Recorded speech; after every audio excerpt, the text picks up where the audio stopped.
everyone, and welcome to the opening drive on 101 ESPN in St. Louis, where it's 7 o'clock.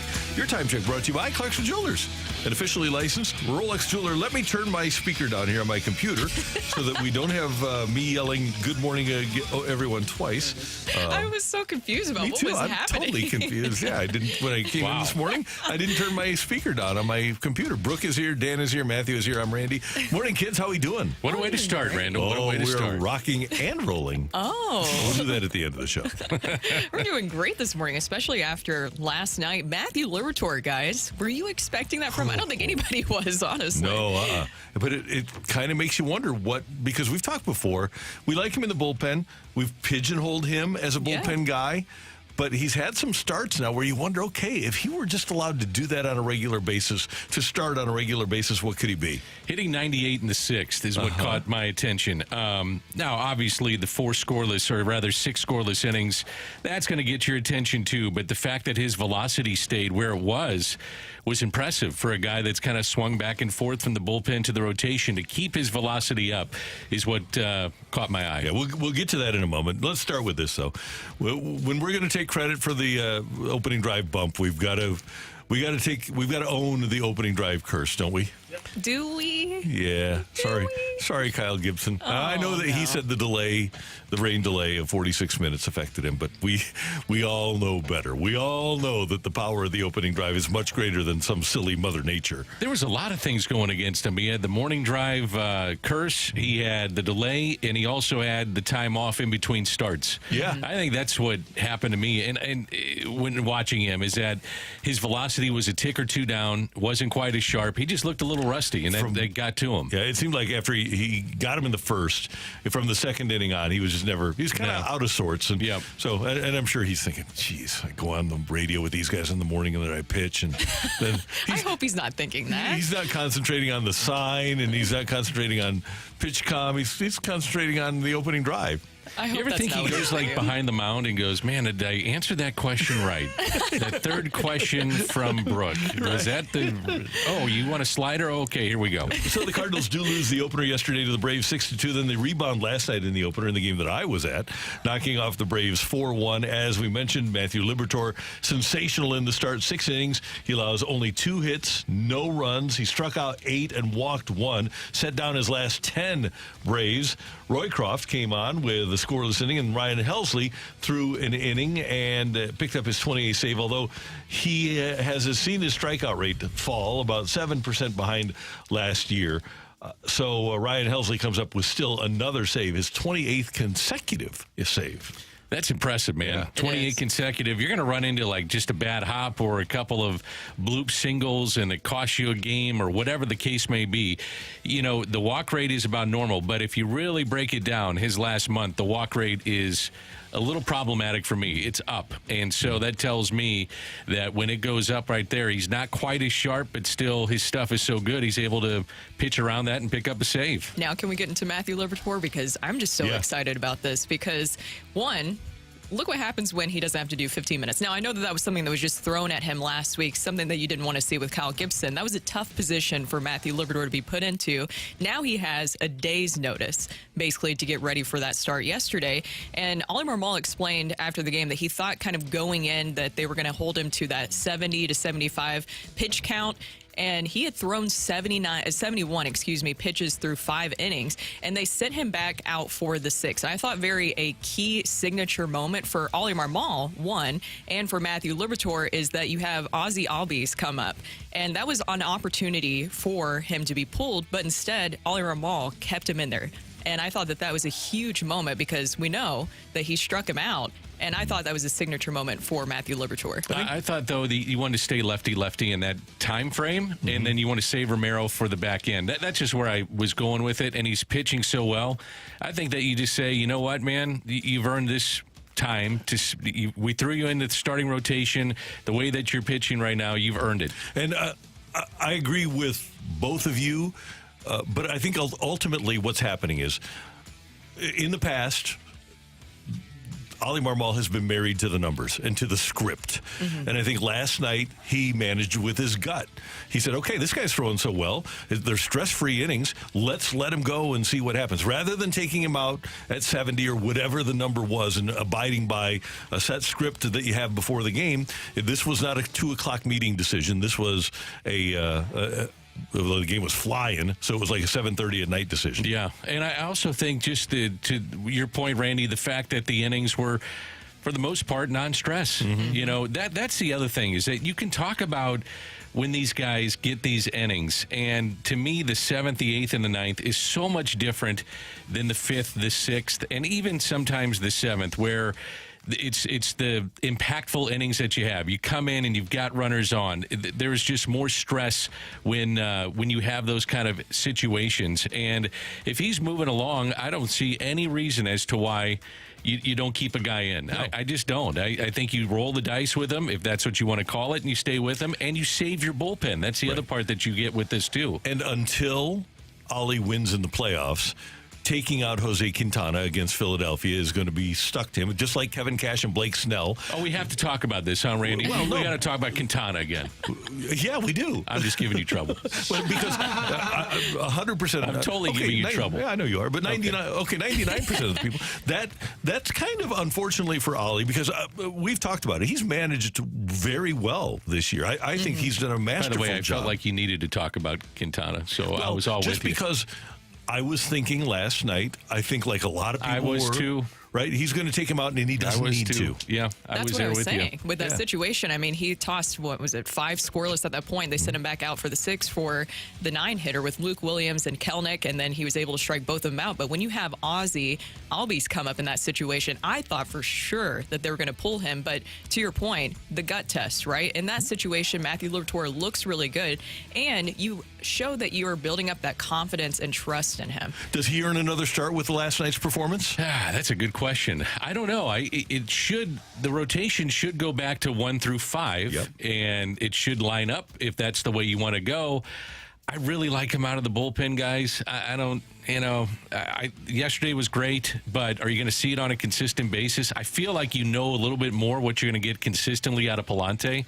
That's saying a lot. Yeah. I could be wrong about that, but I just like Matthew Liberatore coming out of my pen. Here's another thing, though, about Liberatore coming out of the pen, and I don't disagree, but you've got Romero, you've got Liberatore, and maybe your best lefty reliever this year has been John King, and he never gets used. And the other part of this yesterday, you're right. The other part of yesterday in Game 1 was Leahy. Now, he gave up a couple of runs, but he did save your bullpen a little bit for Game 2. You were going to use your 27th man, which they did use in Game 2. It's just, that's what I love about baseball. It's like you can come on here the next day and we can dissect about every single move that you're making. And sometimes it works and sometimes it doesn't, but the bullpen moves are always going to be, I don't know, criticized, or you give him a check mark in the positive box. That's what makes this fun. Also, in that first game, we got to see Giovanni Gallegos finally. What did you guys think? He was topping out at 93, consistently at 91, 92, and it took him, I think, 25 or 26 pitches to get through it. I didn't think his breaking ball was all that sharp. They wanted him to go more than one inning, but they couldn't because that first inning was so long. You just got to find out about him, because if it's not going to work here, it's going to be tough for him to stay. Yeah, I really believe that. Yeah.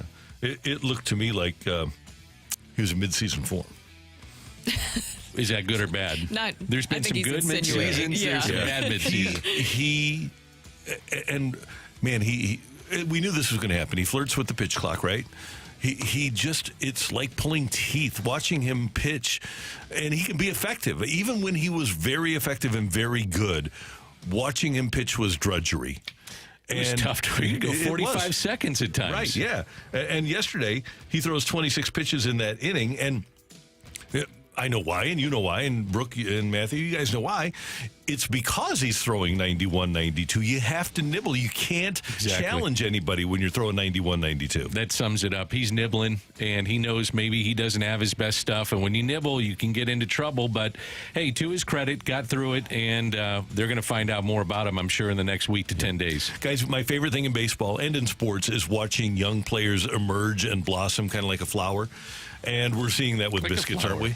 Like a flower. Yeah. Flour, Biscuit. And he was part of the 2-out rallies that they had. They had 2 outs, runners in scoring position, and in the second game, it came through to fruition. But yes, Burleson can flat out hit, and I think we're seeing that right now. And we heard from Kyle Gibson yesterday just how much fun his teammates are having with him, too. So having that personality in the clubhouse, I think, matters as well. But also, of course, what he's doing at the plate matters a lot more, too. Yeah. NBA draft, that superstar Zachary Rizeche goes first overall. Born in Spain, but he is French, and he's now a member of the Atlanta Hawks. Congratulations to the Hawks and Rizeche. I hope they enjoy their 3 or 4 years together. The number 2 overall pick was a guy named Alex Sarr. And I think there's a virus named after him, the Sarr virus. Oh, no. No, is it a different guy? SARS. Oh, okay. Plural. You know what the really sad part is, Randy? You want to feel old? Yeah. So the SARS was like a thing in 2004. Pretty sure that was the year that he was born. Oh, I do feel Oh, old. no. Because he's 19, it's 2004, so 2024. So I think he might have been born after that was a thing in the first place. So, you know. Oh, no. You guys want to feel old about anything? That scares me. There you go. Whenever you go to the gas station and you see the age that they have I saw to it buy yesterday, tobacco, 2003. and I was like, "There's no way that's real." How about when a There's guy no comes way. on who they bring the veteran who's just on his last legs off the bench, that ancient 33-year-old, and you're like, oh, that one's right in the heart. That one hits hard. Yeah. You guys are too young, man. You're right, you're right. You guys are youngsters. Randy and I are old. We're just like, there's some young kids out there. Young kids. I'll give you credit, though, Randy. You said the first pick, his last name correctly. The commissioner didn't. Rizeche, yeah. The commissioner screwed it up. I think his family must be like in the carpet cleaning industry or something with the name Rizeche. Get your carpets cleaned by Rizeche. I like looking at the outfits. I was more interested in the outfits than I am in the draft because I'm sitting there saying, like Randy did, none of these guys are going to stick around for 3 years on their original team, and they're going to go somewhere else. And Pat, the producer on Michelle Smallman's show, I'm going to call it Michelle Smallman's show. Yeah. I thought that he hit it on the head. Like, who are these guys? Yeah. Like the NFL draft, you know who these guys are. But a lot of the college, I knew the college kids. I didn't know anybody else. But I think college has become a place now where stars aren't developed anymore either. We all knew the name Zach Edey, and we knew he was a big guy and player of the year. But it used to be, if you went through a first round, you knew a bunch of the college players, but especially because of the tournament. And now, not all, but so many of the players are foreign born, and they've played in France, or for whatever reason, college basketball just isn't developing stars anymore. But there is something from last night that will warm your boomer hearts. The big man is back. Donovan Clingan and Zach Edey go top 10. The 7-footer who can kind of move his feet a little bit. It's returned to relevance in basketball. Came back last year with the number one Celebrate, overall baby. pick, There you right? go. Well, How he tall was is 7 Libby again? Well, he also can shoot step-back three-pointers. I'm saying these guys aren't going to be doing that at any point in their career, most likely. Maybe Clingan late like Brooke Lopez in his career. Now, Brooke, what did you think of the Big bling? men are back. What did I think of the bling? Yeah. Oh, I'm with you. I think that it's more interesting to see the outfits that they're wearing. I like to see what's the latest with fashion. Do I understand it? No. When we're talking about age, that's stuff that makes me feel old, where I'm like, what's going on here? But I think that you're right. There's a lot going on with college basketball right now. And I was thinking about this last night, too, about maybe why we don't notice or care about these stars as much with college basketball. I know the transfer portal is a big discussion. We've talked about that a lot of maybe because of the transfer portal, we don't identify these players as much. But what about Kentucky basketball over the years where you had all these one-and-done guys? Is it just because that they were put out there publicly more? You knew who they were because you knew if you went to Kentucky, this guy's about to go to the NBA? What do you think it is? Well, I'm with both you guys. I see it both ways. Is that the tournament at least allowed me to see more of the players. So I understood a little bit more of the faces and the names behind Duke. And UConn had a couple of kids drafted in the first round. So I saw them. I saw Zach Edey play a lot with Purdue. So I think, to Randy's point, it does help that you see that in the NCAA tournament. But I'm with you, Brooke. Like when John Calipari would go to Kentucky or have his kids from Kentucky, it was like the Kentucky Invitational in the first round or the draft. It was like, okay, all these kids are one and done, but you really didn't know who they were. So I see both sides of it. I really do. And Kentucky, by the way, did have 2 of the top 8 picks. Reed Shepherd went at number 3 overall to the Houston Rockets. And then Rob Dillingham was drafted by San Antonio, but he got traded. But he was also from Kentucky. The first Duke player was Jared McCann, who went at number 16. So it used to be Kentucky and Duke were the top 5. They owned the top 5. Yeah. But not anymore. No, not anymore. Jared McCann, by the way, TikTok star. So that's another reason why. I know that he's obviously a great college basketball player. He'll do well with the Sixers, but he's also a TikTok star. So I think that's why a lot of people recognize him as well. I thought that some teams may stay away from him because of so much social media. Yeah, you can get in trouble with it. Although his is dances. His is so innocent, and he gets his teammates involved, and it's fun. But I thought, man, would they stay away from him a little bit because of all the TikTok subscribers and all that stuff? And they had fun with it on the dais, saying, basically, he's gonna. They were all saying, like, can we get to his amount of TikTok? What is it, 2.7 million? Something like that. Oh, it's a lot. Yeah. So can we get that high? I don't know. I mean, Randy's got like 3 million. Yeah. That's what I know. I knew you as a TikTok star, Randy, when I came over here. That's where it all. Well, it started obviously with my. Just being able to provide people with my background on the mean streets of Creve Coeur, just spitting from the gut.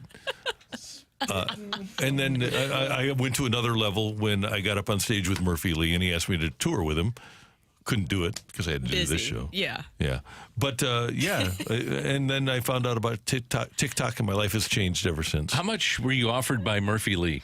I mean, you make a lot of money on this show, I'm sure, but then you got Murphy Lee money too. I mean, that's I don't know, man. Apples and oranges, I don't know. So I was going to have to carry amplifiers and speakers and put them in the back of the truck. You're part of the traveling crew. Yeah, exactly. That's Dan. That's Brooke. That's Matthew. I'm Randy. Coming up, we've got Sick of It. Get your text in to the Air Comfort Service text line 314-399-9646. 314-399. Yo-ho! I think that you, honestly, on this lead into, you were a little like. I forgot the number. I forgot the number. Okay? No, you didn't. I'm old and I forgot the number. It's 314-399-9646, or if you want to dial it up and look at your phone, it is yo-ho. Thank you, Dan. You're welcome. Sick of It. Next on 101 ESPN.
We're sick of it here on 101 ESPN.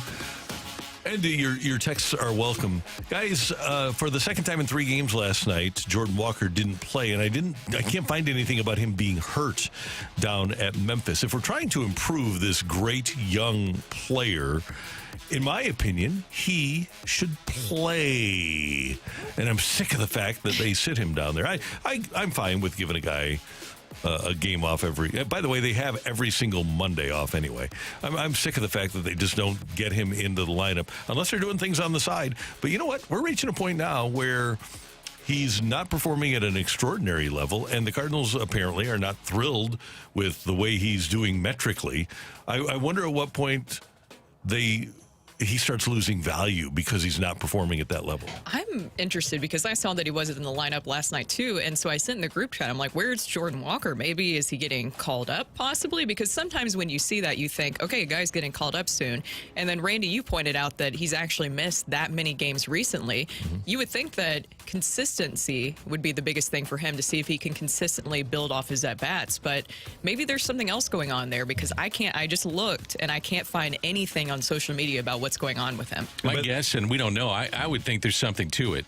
Not necessarily maybe working on the side, but maybe there's some kind of ouchie that he may have as to why he would stay out of the lineup, because it would make no sense to sit him at, 2 out of 3 games? Mm-hmm. Yeah. He's got to play. He was out on the 23rd and 24th, played on the 25th, and the 23rd was what was that? That was Sunday? Today's the 27th. So yeah, he played on the 22nd. He was off on the 23rd. They didn't play on the 24th. Played on the 25th and then off on the 26th. So I'm with you. I think that there needs to be more consistency, and I'm sick of him not playing down there. And again, we've seen it with this organization before, where when a guy doesn't perform, he loses value, and you don't wind up getting for him what you could have gotten. If the guy has value and he's part of and you don't think, if you think, okay, we've got a year and a half now trying to ask him to change, and he hasn't changed, but he still has talent and value, and you can get a number 1. I'm talking about a number 1 starter. You include him in that. Also, we're nosy, so we just want to know what's going on. Yeah. I think that's also part of it. Speaking of social media, last night, Tom Timmerman tweeted this out. He said, Tim Parker fined an undisclosed amount for social media comments about officiating following CDSC's match against Atlanta. MLS, this is the comment from them, the comments are in violation of the league's public criticism policy. What I'm sick of, and look, I'm not trying to do a whole thing on beating up on the refs, but specifically with the MLS, we've talked about this before, about the inconsistency, the lack of consistency that we've seen with calls. I tried to figure out what Tim Parker's comments were that were so bad. He apparently put a clown emoji. Remember, we discussed this on Monday. MLS put up this post about, the ref, if you watch this past weekend, he kind of did a little funny theater, I guess, rendition of the VAR announcement, and it aggravated some people. Some people thought it was funny. Tim Parker put a clown emoji underneath that. So I'm sick of that, because I understand, especially been following MLS, there's been a lot of frustrations with the refs, and I understand it's not an easy job for them, but the lack of consistency, I think I understand where the players are coming from and why they have those frustrations. I was thinking, how much would be the fine? It's not like these guys are making, $5 million a year. Right. So I wonder how much the fine was. If it was just like a slap on the wrist, or like, hey, this is a real fine to make sure that you don't do this again. I don't know. Rocchio, do you know how much the fines are? I'm not really sure in the MLS, come to think of it. I've never really cared enough to dive into that piece of information, to be honest. Probably never had to. Even if hey, listen, they say undisclosed fine, that's not going to be the thing that I spend an hour trying to dive into and find, especially because with the MLS, you have to find out what the salary threshold is by the dollar amount. Yeah. Well, my sincere hope is that they interviewed Tim Parker, because maybe Tim Parker has a great deal of respect for clowns. Maybe it was more endearing than anything. Exactly. Also, you make yourself a ringleader. Yeah. How you not supposed to be called a clown? Yeah. That's what he did. He drew all the attention to myself. There you go. Like, come on. Like, you were making yourself the center of attention. It's a little clown-like. What did you think of it, Rocchio? Like I said, I thought it was hilarious. The guy's comedic timing was absolutely perfect. The ref, yeah. Yeah, I think it was absolutely incredible. And again, so far, everything we've heard from the MLS review show and things like that, everyone's saying that it was the correct call. I'm sick of coaches, sick of them complaining when players leave, but yet when Jim Schlossnagle has a chance to leave and go to Texas without any hesitation, he gone. Mm-hmm. It's disingenuous. It's hypocritical. I'm sick of coaches saying, well, we can't have the players leave. This transfer portal, man, this is something we can't deal with. All of a sudden, when they get the best deal or want to go someplace else, they gone. Oh, he wanted to be with his buddy, though. Oh, well, let me take it all back then. His buddy CDC Crystal Conte, the athletic director at UT. Yeah, so gotta be with my man. Yeah. And we had no idea, by the way, on Monday night, and no idea after his team had lost in the championship that Texas was going to come calling. Shocking, wasn't it? Mm-hmm. Really surprising. Yeah. We're going to talk about this later because the sound of it is just crazy. And he spoke yesterday at his introductory press conference, and he kind of apologized, but not really. Mm-hmm. Yeah, Matthew, what are the masses sick of today? Sick of it. Media companies buying the rights to sports they know nothing about. The post-game coverage of the Stanley Cup Finals was a joke. From the bleeps to the commentary to cutting away from the celebration constantly to show McDavid, NBC's coverage was 1,000 times better. Sick of it. Yeah, I really don't think that PK Subban and Mark Messier know what they're talking about. Mark Messier, I thought Messier was great. I loved him. I agree. I mean, he was awesome. I think Subban was great too. I was just referencing the texture. Oh, I know. I'm with you. I thought those guys did a great job. Yeah. No, I don't disagree about the celebration. You guys saw that, right? At the end there where you get that magical moment where they're lifting the cup and then they panned away from it. They didn't get him fully doing that at the end. Get who?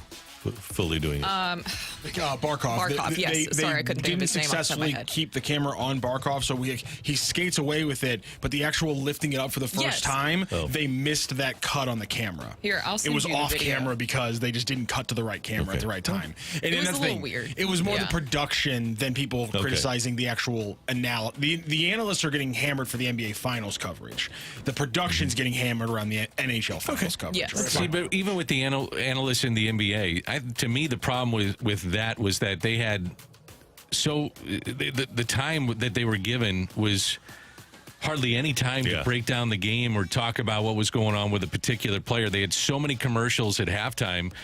Those guys were put in a bad spot, put into a corner, trying to fit in as much as they could in a very limited amount of time. Yeah. That's production too. Yeah. It's behind the scenes a little bit. Thank you, Matthew. Thank you, Randy. Coming up next, Thank you, Greg Randy. Amsinger of MLB Network. He's going to be tired. He was up late last night. He'll join us next on 101 ESPN.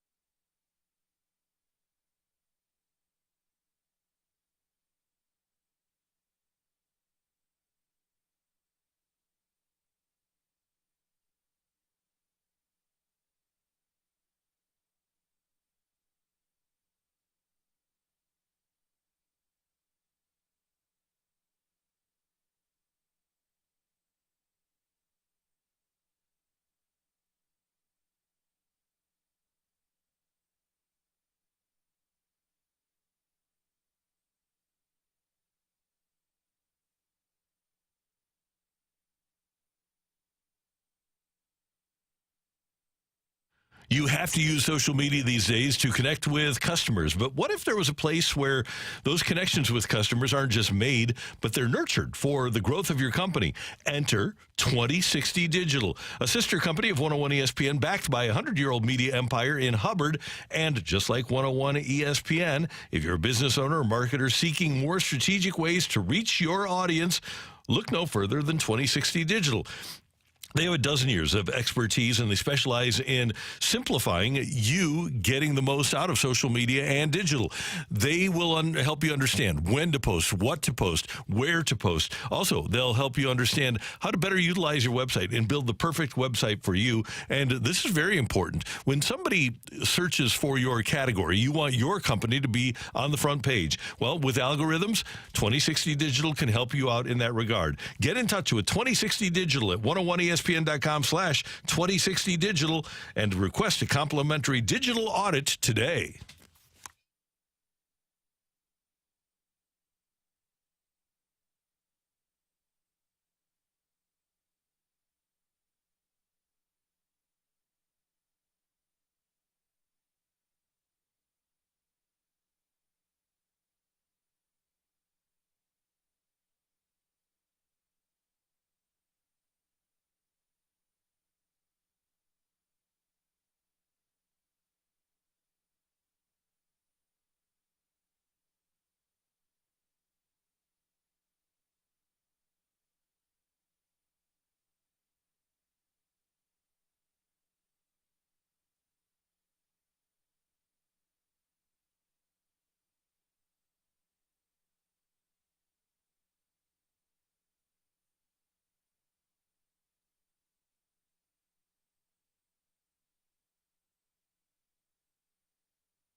This is Rocky with your Sports Center update. Driven by Johnny Londoff Chevrolet and Johnny Londoff Autoplex. The Cardinals split the doubleheader yesterday, getting beaten up in the first game 6-2, and then walking away with a win 4-1 in Game 2. Matthew Liberatore got the start, and he dealt 6 innings pitched, 2 hits allowed, 0 earned runs, 1 walk, and 8 strikeouts for Libby. The Cardinals will be back in action starting a series against the Reds tonight, 6:45 first pitch, and it'll be Andrew Abbott, the lefty, for the Reds, going up against Miles Michaelis for the Cardinals. Abbott on the season 6-6 with a 3.40 ERA. That is your Sports Center update, driven by Johnny Londoff Chevrolet and Johnny Londoff Autoplex. See them at londoff.com. Chevy, together we drive. Are you kidding me?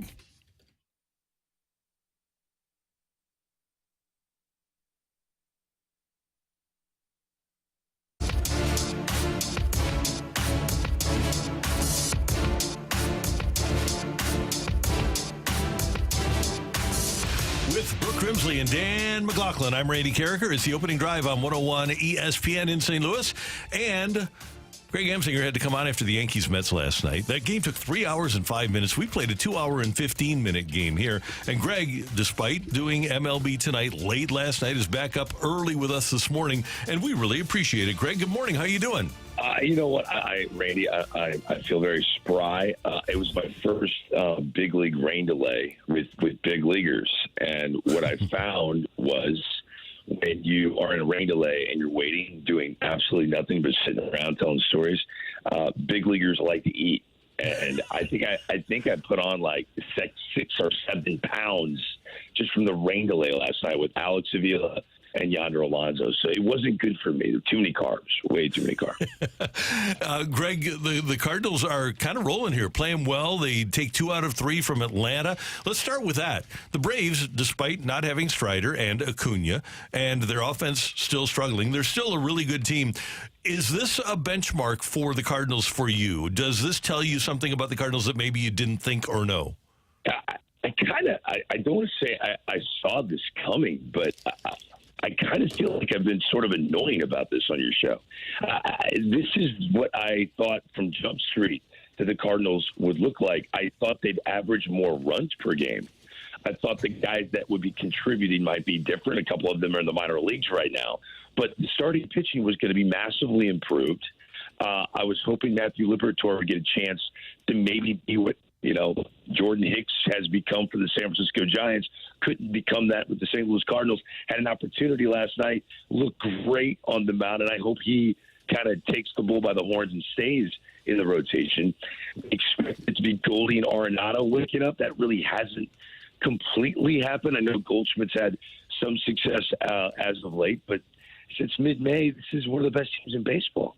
I'm trying to think about a TV segment all the time. It is now like an obsession for me. I'll walk by and get the mail, and something will trigger me. Ooh, I like this mail segment. Maybe we can get a mailbox, and we'll put that in Studio 42, and that's how we'll do the All-Star balloting. Like everything I do, I think about TV segments, and I'm sitting here feeling like a zombie because I think I slept like 3 hours. And it made me come back to one of the scariest movies of all time, Night of the Living Dead, right? And there are 3 teams that we thought were dead, and now they're walking, and you can't kill them, and you can't put them away. And they're not walking fast. Like, they're not blowing teams out. It's just like this slow stumble, and it's the Cardinals, it's the Astros, and it's the New York Mets. And matter of fact, the Mets did blow out the Yankees last night. But those 3 teams were dead in the water. Now they're at 500 or better, and they're surging. So I think waking up this early to be on the air with you has inspired a Night of the Living Dead segment that I'll do. I like this. I like that a lot. Well, Greg, as you mentioned, Matthew Liberatore looked great last night, striking out 8 across 6 scoreless. Now, you said that you think that he deserves another shot at the starting rotation. Do you think that he should return to a relief role, or do you think the Cardinals should opt to include him in a 6-man rotation? I think the Cardinals need to do everything to make the kid happy, and he earned another start. He did. Is he a weapon out of the bullpen? I think he is. He's unique, different than all the other guys they have out there. I am a big believer in doing whatever you can to get people you've invested in, and they invested in him. Former first-round pick. They didn't draft him, but they traded a talented guy to get him. They need to do everything in their power to make sure he can thrive and he can succeed. I do not think there is, everyone's equal in a Major League Baseball farm system / big league roster. You have monetary investments in guys that are not equal. So I am rooting, and there's a reason for that. Matthew Liberatore has a unique skill set that if it all clicks, you're looking at what Andrew Miller could have been if he was a starter, which would have been fun to watch. He had a great career as a reliever, but I would wish that the Tigers were more patient with a former first-round pick out of North Carolina to see what he could have become. It takes, for some reason, I don't know why this is, but this is the case. It really makes no sense, but left-handed pitchers take a little longer to develop, to figure things out. I'm guessing it's because the majority of hitters are right-handed in the big leagues. That's just the first observation. But I really hope Matthew Liberatore gets a gift and they say, hey, that was a great performance.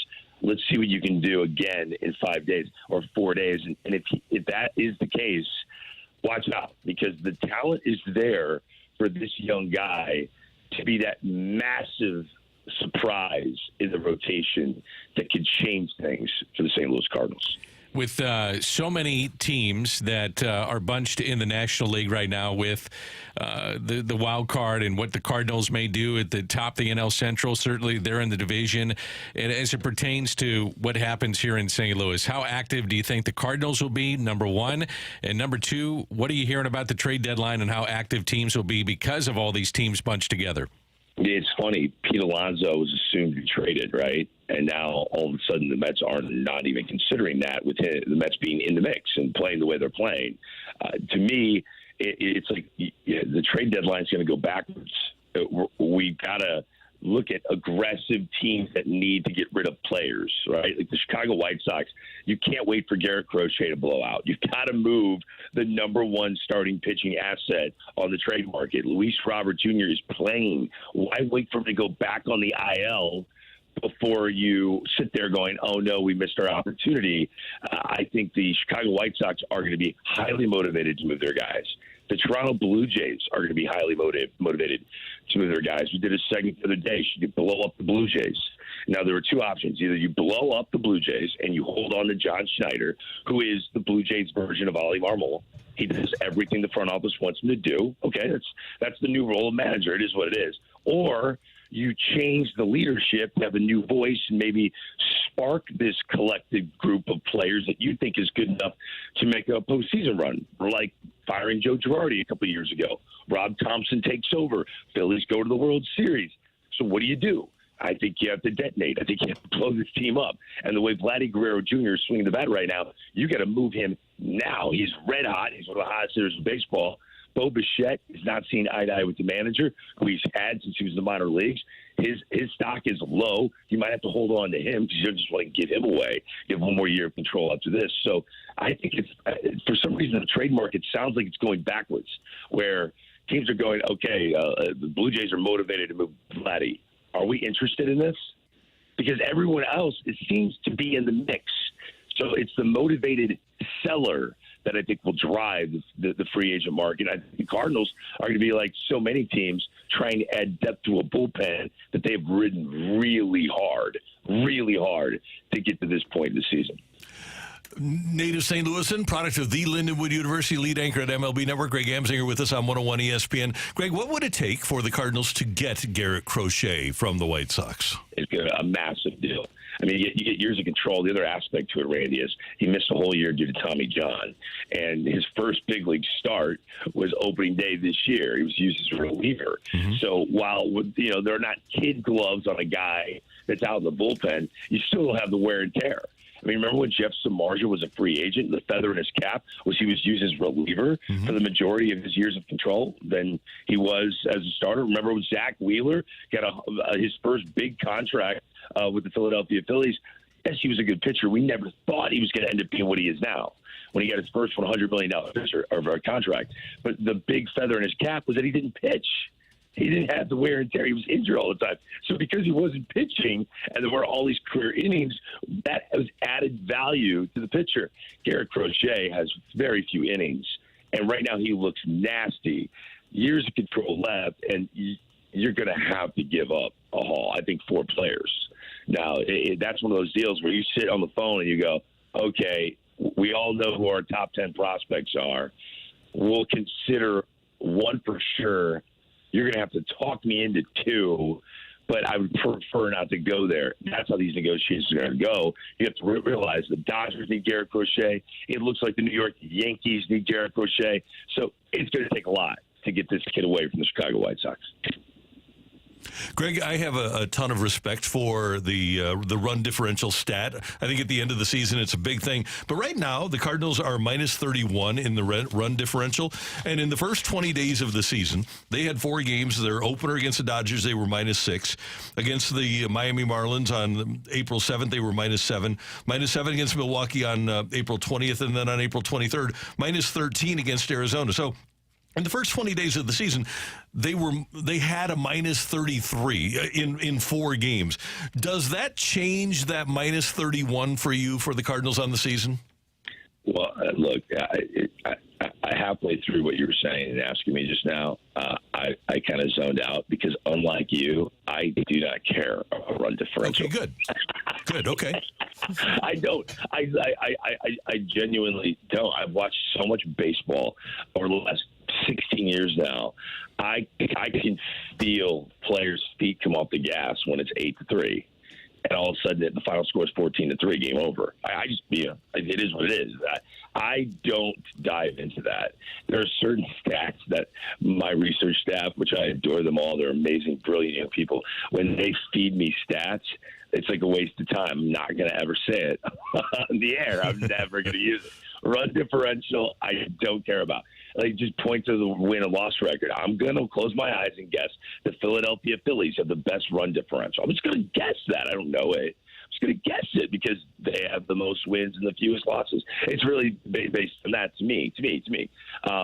Win probability, if someone feeds me win probability in my IFB while I'm live on the air, I'm calling security and escorting that researcher out of the building.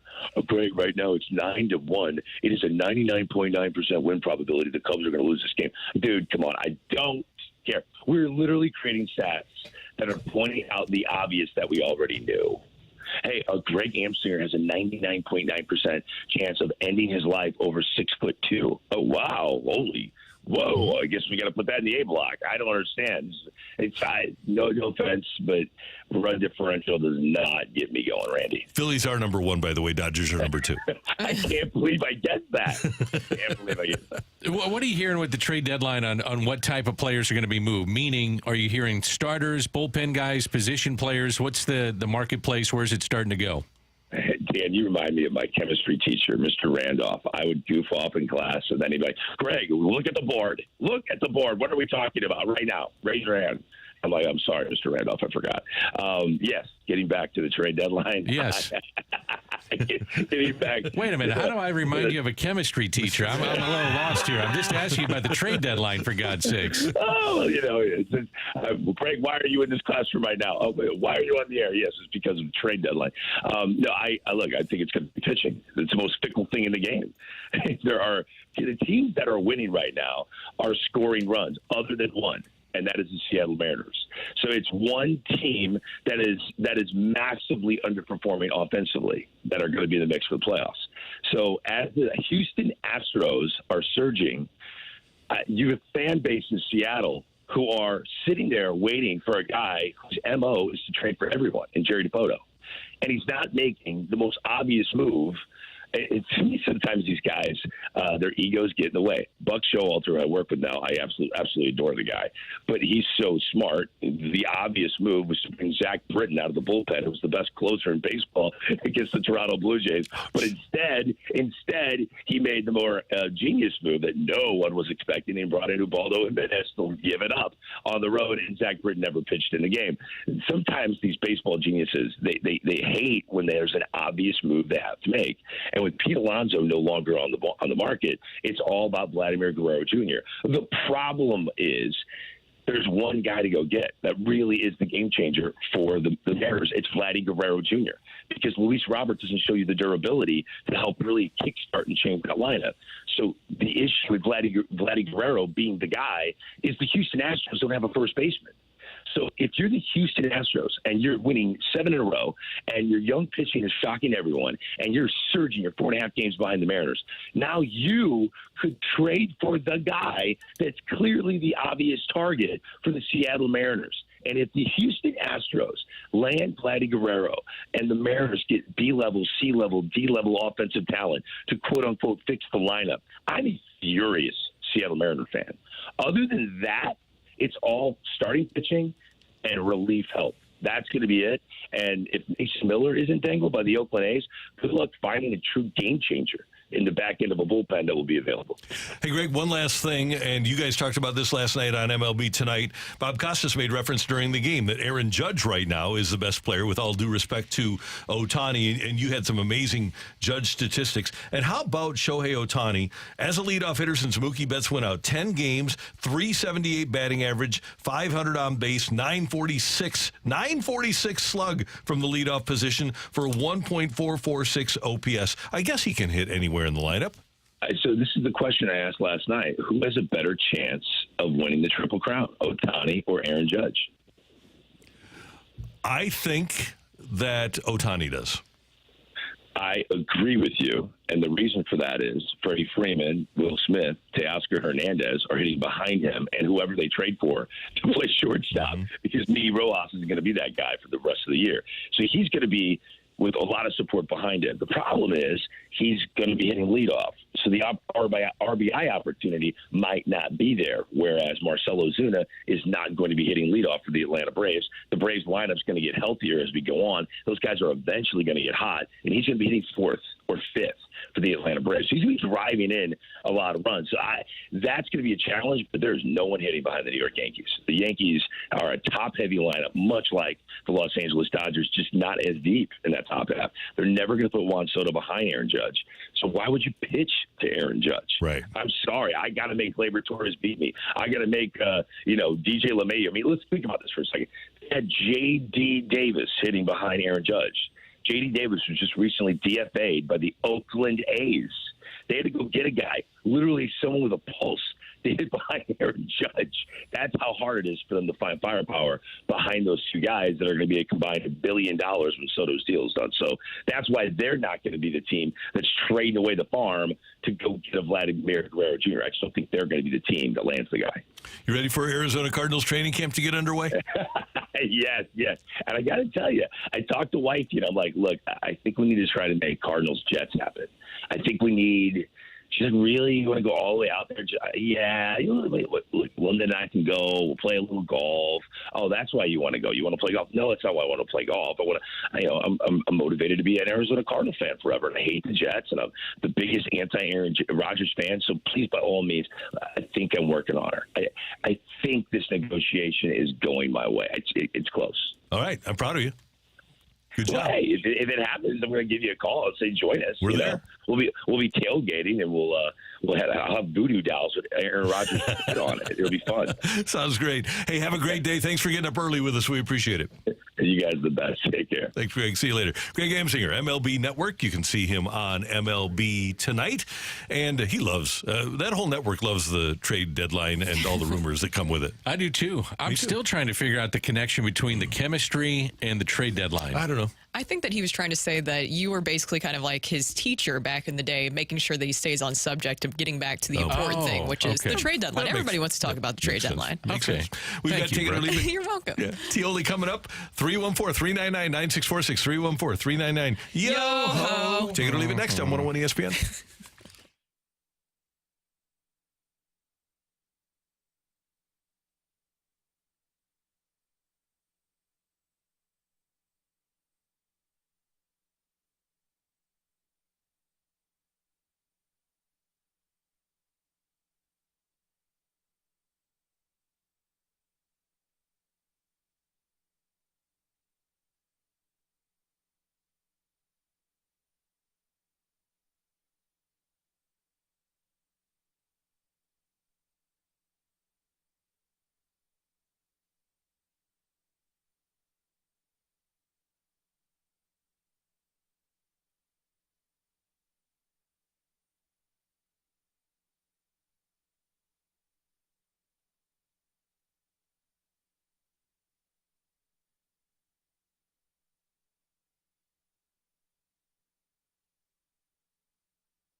Say something, we put it out there.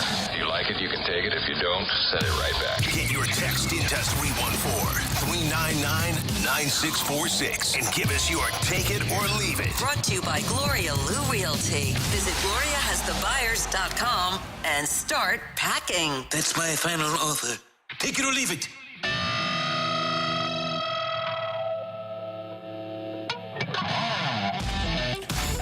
For Take It or Leave It, kids, a couple of nights ago, Hunter Green was pitching for the Reds, pitching to Brian Reynolds, and he threw a pitch and threw up all over the mound. So, take it or leave it. You've had pitchers that made you throw up. Oh, I will take that. Yeah. I'll take that. Oh, for any sure. day. There's been some bad starts along the way. Yep. There's been some bad starts and bad relief appearances, too. Yeah, not great. You got to feel bad for him because then it's all over social media. Just is. over and over and over and over again. Kind of like Brian from Family Guy. Oh.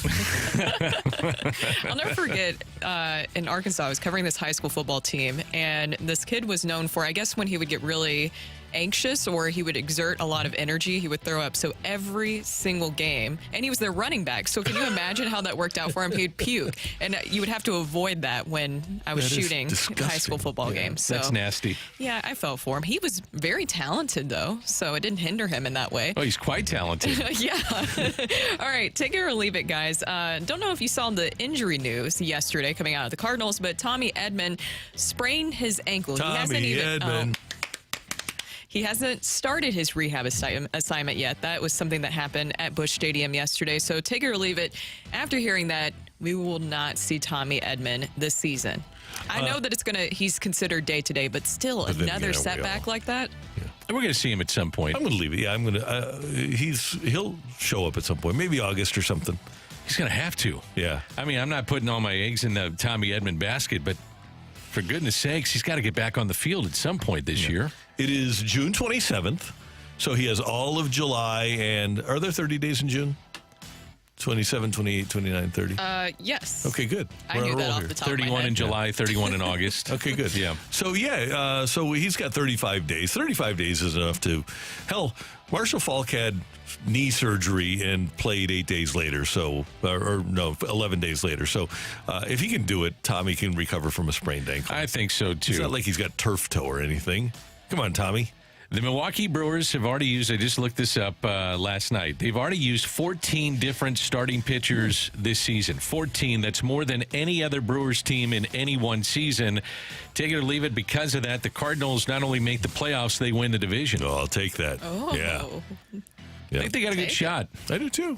They're getting healthier, they're pitching better, things are coming together, the young guys are turning into young stars on this team. So I think coming back. They got Newt coming back. Newt. I don't want to see anybody else play center field other than Michael Ciani defensively. I know that. And he can hit. Yeah. Another great catch last night. He can play. You know, I was thinking, and I don't know if I should bring this up to him or not, but since his great uncle did play for the Raiders, shouldn't his walk-up song be that Raiders NFL Films music? Dun, dun, dun, dun. Yeah. Yeah. I love that one. Me too. I think it's great. You were so excited when there was an actual connection there, because I love it, sometimes that doesn't actually happen, though. I know, but when that they're was like, fabulous. no, not related. Yeah. So, pretty cool. Matthew, what do you got on the text line there, buddy? Yeah, buddy. Take it or leave it. The Cardinals are a top-tier outfielder pitcher away from winning the division. I'll take it. I'm going to leave that. Yeah. I don't think I think they need to go bullpen more than top tier. They're getting away with it right now on their fifth. Now, talking about what it would mean in postseason play, that's a different conversation. But I think if they handle their bullpen, I think this is going to be the team to beat before it's all said and done. I think they're 2 players away from being a division champion. Ruth and Gehrig. They would help. Yeah. How about Arenado and Goldie? Yeah. I would like to see that. Those that guys. would help. Or you Goldie could last throw night. Gorman How in about there. the stolen base? You know what? I talked about the value the other day of Paul Goldschmidt and other things he does. How about the throw up the line from Arenado and then the tag by Goldie, which saved the game at that time? Absolutely. There's no doubt about it. Take it or leave it. Friends that put pineapple on pizza aren't really friends. Leave it. Leave it. No. I love pineapple on my pizza. today It's National Pineapple delicious. Day? I don't understand how salty and sweet can go together. I'm a toddler. It is I've never so had good. it. No, never had it, never will. Randy, we have to work on this. Yeah, we do. We have to work on this. There used to be a place, pizza place called Noble Romans.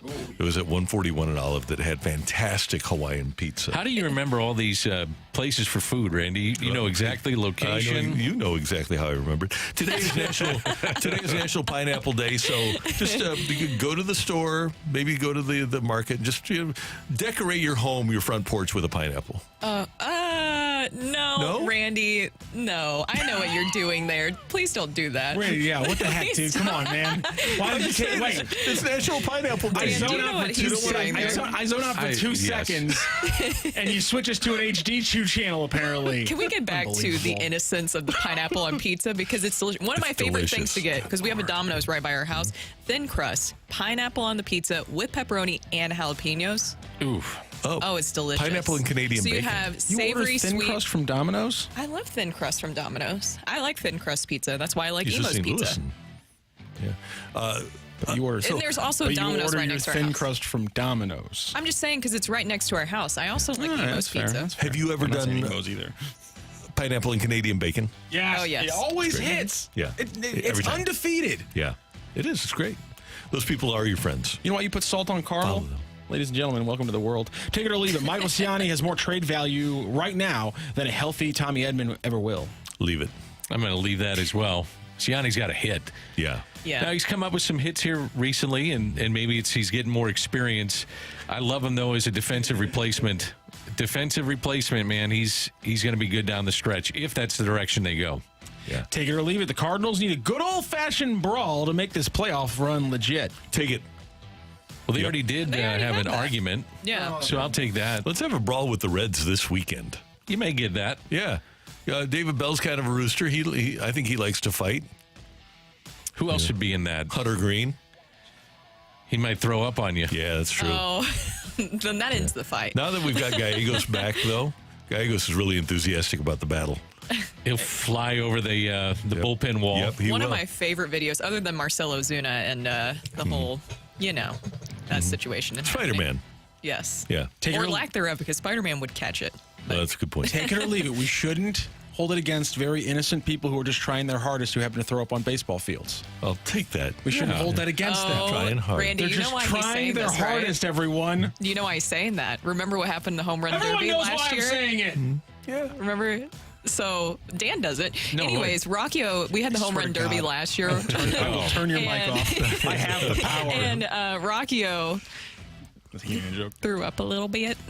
Did you really? I started coughing while I was trying to catch my breath, and so both things hit the same time in my lungs, and then other things started. You sure it wasn't percolating. nerves? He puked and rallied. I hit pretty well. I did exactly what I needed to do as the third person on my team.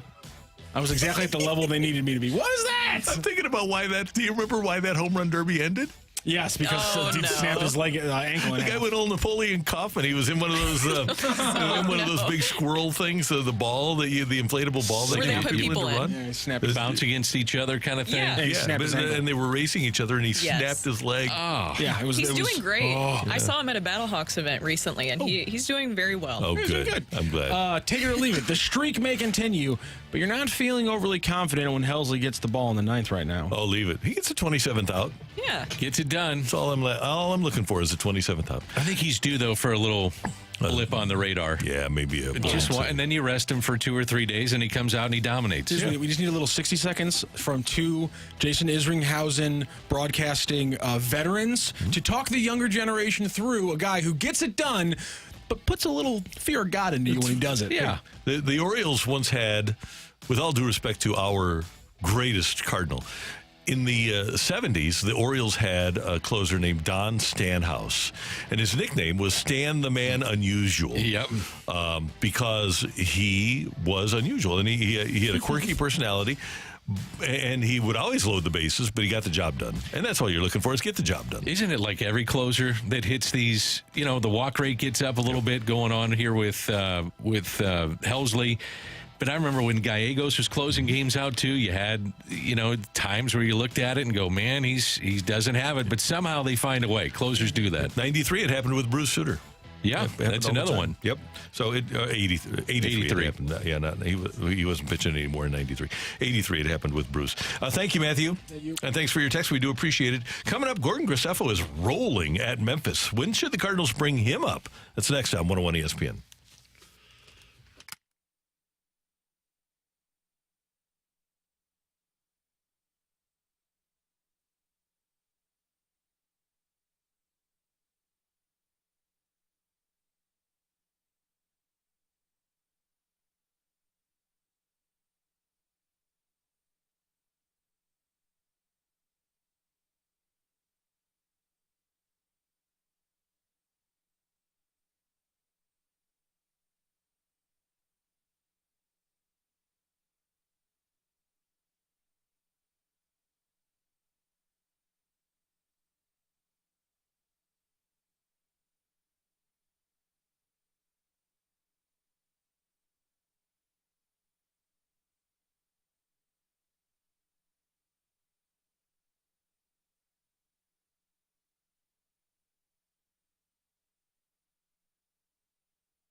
perspective on today's top stories. This is Fresh Take. Presented by Lindenwood University. Real experience, real success.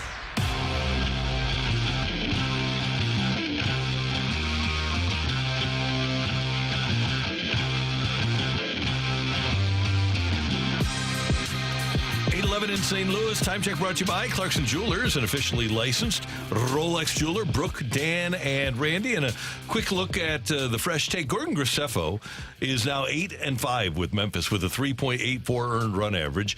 In June, 4-0 with a 2.05. He was the Cardinals minor league pitcher of the year in 2022.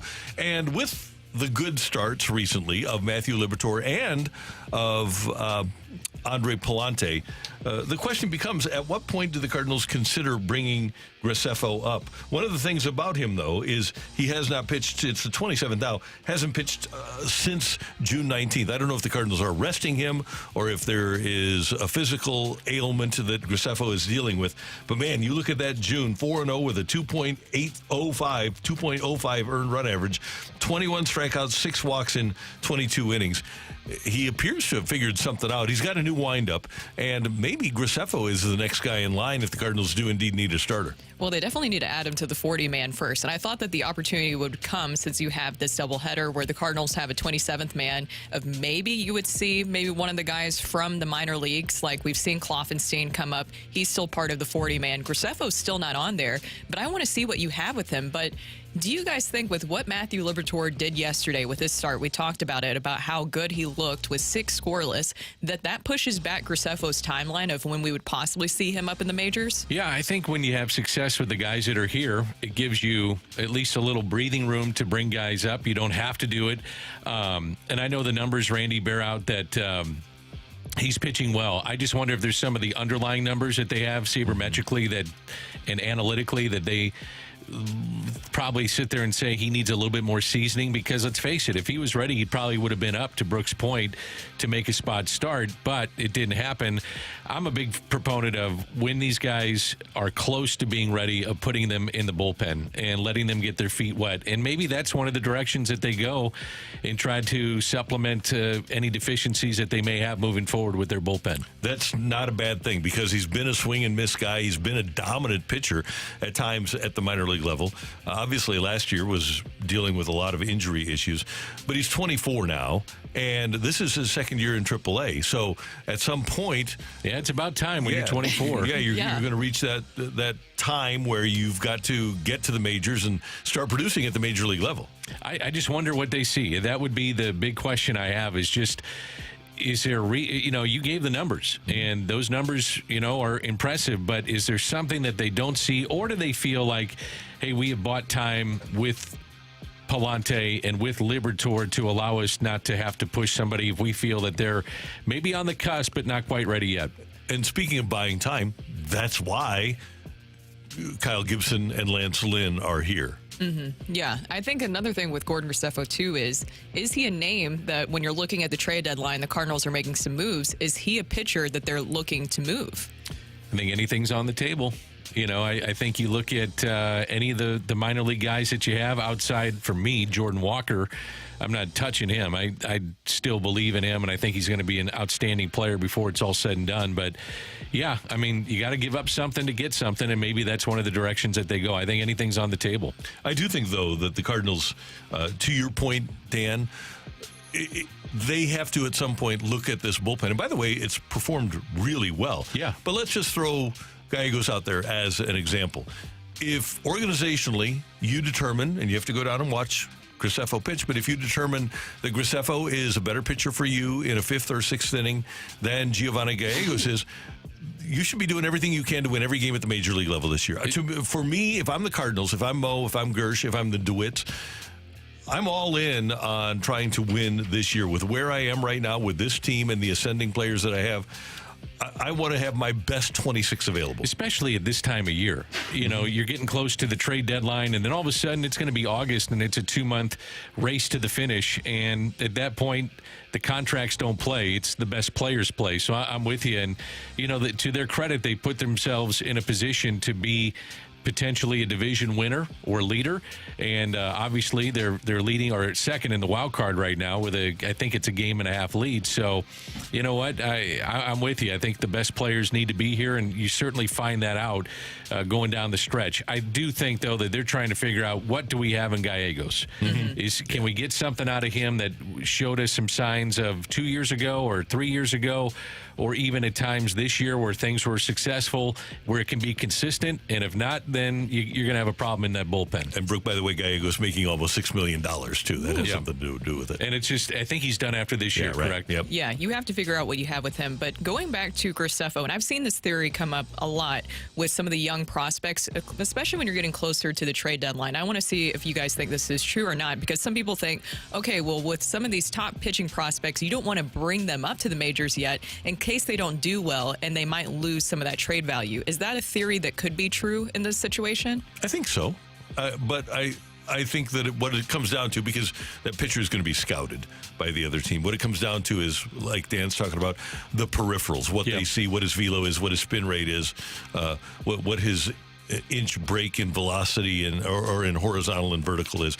They're looking at all that stuff. Yeah, and I think that if they had a start or two that didn't work well in the major leagues, to what Randy's saying, these teams kind of know. They know and think about, how it would fit in their organization. And the other thing is, maybe they see something in a player X, and they say, they're not doing that here. The Cardinals are doing that with players that are across the board. Other teams are doing that with their personnel, that if we get them in our system or get them with a particular pitching coach, there's something we can do to improve what said player may be doing or not doing at that point. That's today's Fresh Take here on 101 ESPN. Coming up, the Cardinals, after this series against Atlanta starting tonight, have some division games. How important are those going to be? Because you don't have as many. That's next on 101 ESPN.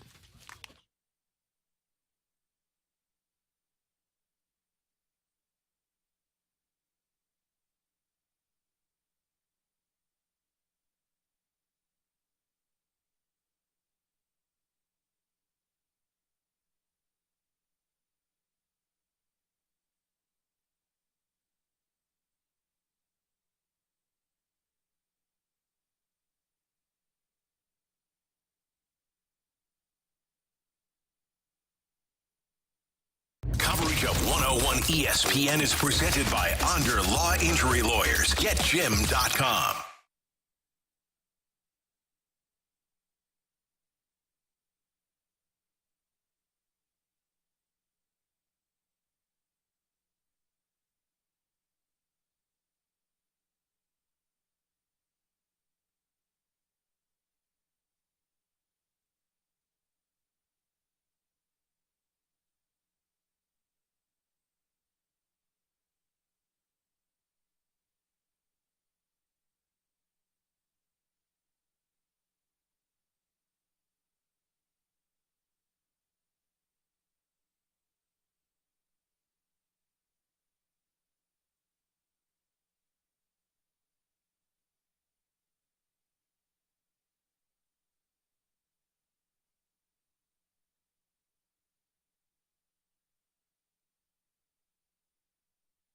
Did somebody say free diamond bracelet? That's right. Diamonds Direct is expanding upon their best offer yet. Make any purchase this month and receive a free diamond tennis bracelet valued at $2,000. That's right. Any engagement ring, any diamond necklace, any timepiece. Purchase any item valued at $10,000 or more and receive a stunning diamond tennis bracelet at no extra cost. Every purchase of $10,000 or more qualifies. So hurry into Diamonds Direct. Your chance to get a free tennis bracelet ends June 30th. Details at diamondsdirect.com. Hey, it's Danny Mack for Stewart's American Mortgage. If you're someone who is looking to purchase a home or refinance, or if you're looking to consolidate some of that ugly credit card debt, maybe you don't know exactly what direction to go to in any of these things. Let me make it easy for you. Call Stewie from Stewart's American Mortgage, and he joins us here on 101 ESPN on this Thursday morning. And Stewie, we're talking about simply buying a home today. That's right, Danny. We have the bagel loan, no closing costs at all. You save $5,000, $10,000 on the front side.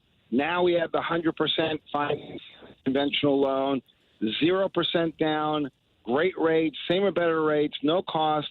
What's your excuse for paying rent? Why are you paying those high rents when you can buy a home with little to nothing down? Be smart. Take advantage of the opportunity to buy a home, the home of your dreams.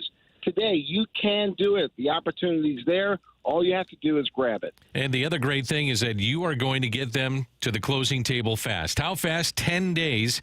And you mentioned the bagel loan. If you borrow $200,000 or more, there's no underwriting fees, no appraisal fees, no title fees, no lender fees, and no closing costs.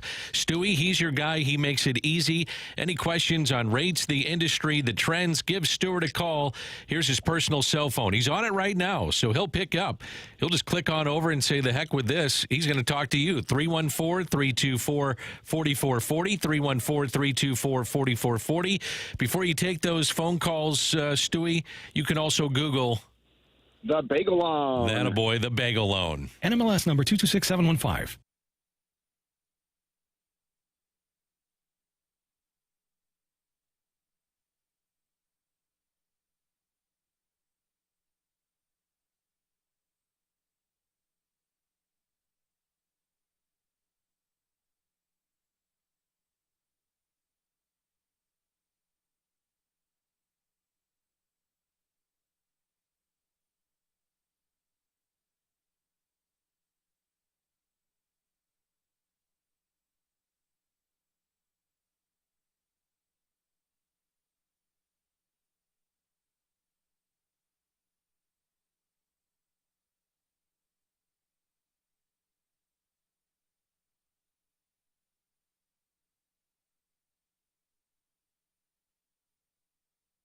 This is the opening drive on 101 ESPN. Brought to you by Sumner One.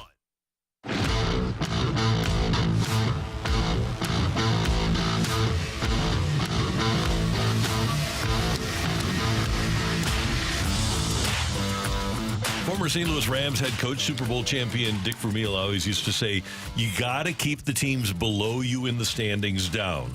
And over the course of the next 7 games, the Cardinals will face the Reds here. The Reds are 37-43, and they trail the Cardinals by 4.5 in the Central.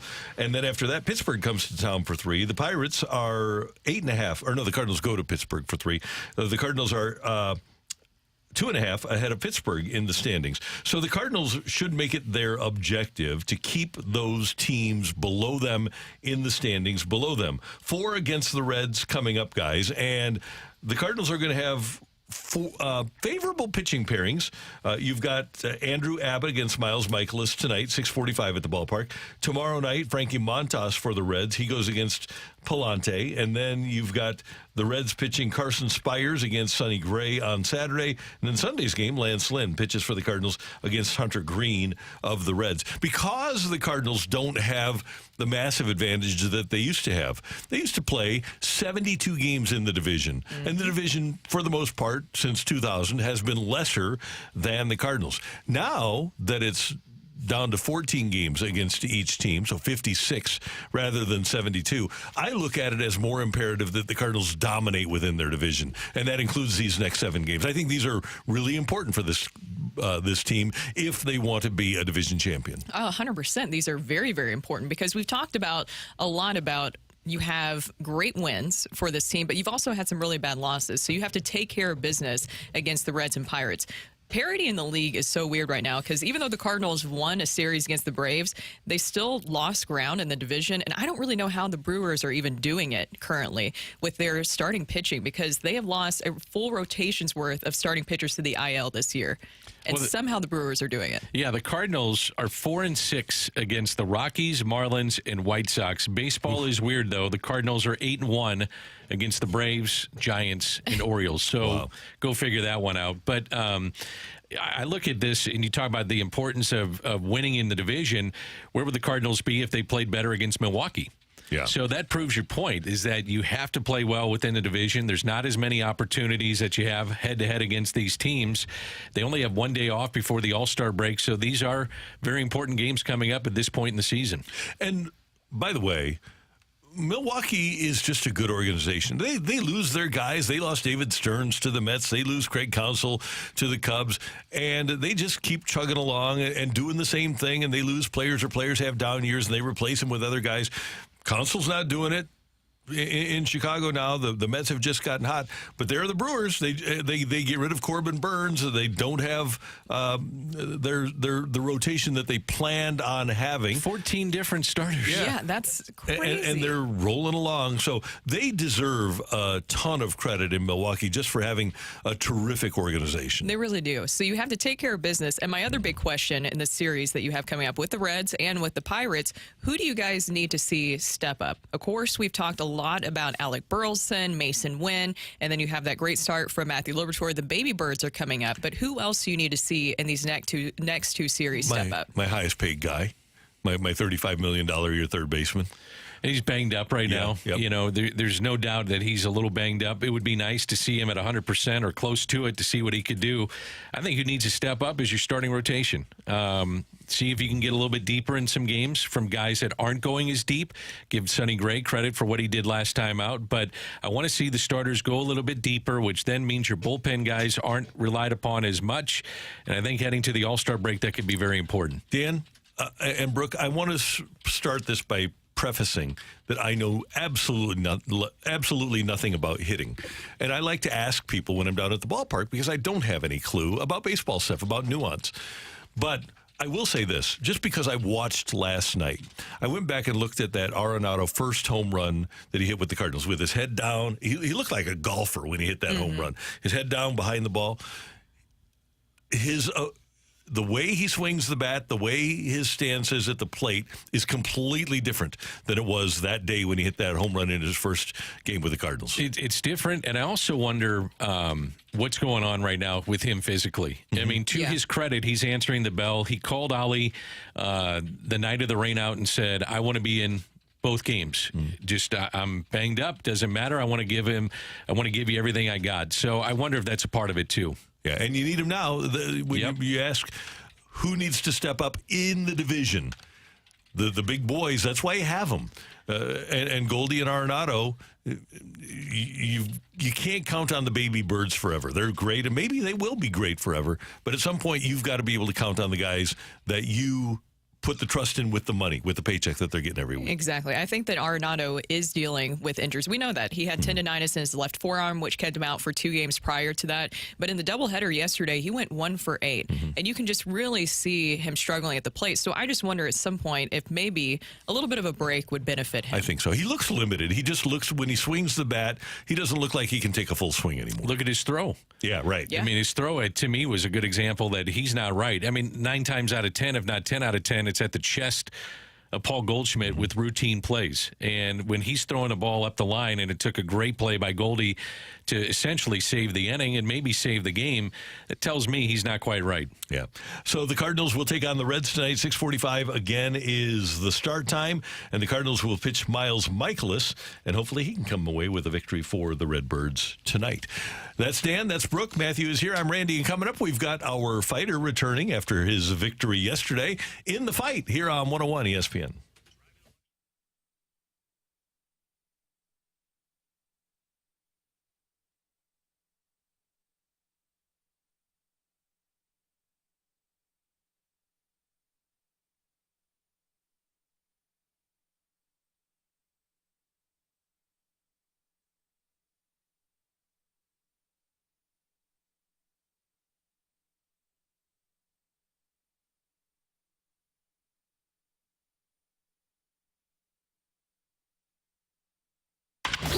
Major League Baseball is back on ESPN. Saturday, Orioles and Rangers Game 1. Pregame at 5:30 p.m. First pitch at 6:15 p.m. Then Sunday, Game 2. Pregame at 5. First pitch at 6:10. Your home for Major League Baseball is 101 ESPN.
Hey everyone, it's Brooke here, and I want to tell you why I love the Missouri Athletic Club. I love going over to the West location. I work out twice a week with Christine. She's my personal trainer, and it's just so much fun seeing the results that I have right now with working with her. Also, I love going over there to play tennis at the West location, and it's pool season, and that is the pool to be at this summer. They always provide such a wonderful experience. It's so much fun, and that's why I love my MAC.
This is Rocky with your Sports Center update, brought to you by Saliga Heating and Cooling. The St. Louis Cardinals yesterday split their doubleheader against the Braves, 6-2 loss in Game 1, and then a 4-1 victory in Game 2. Matthew Liberatore deals 6 innings pitched, 2 hits, 0 earned runs, 1 walk, and 8 strikeouts. The Cardinals will resume play this evening, 6:45 p.m. They start a series against the Reds. It'll be Miles Mikolas on the mound for the Cardinals. That is your Sports Center update, brought to you by Saliga Heating and Cooling, an independent Megasan heating and air conditioning dealer.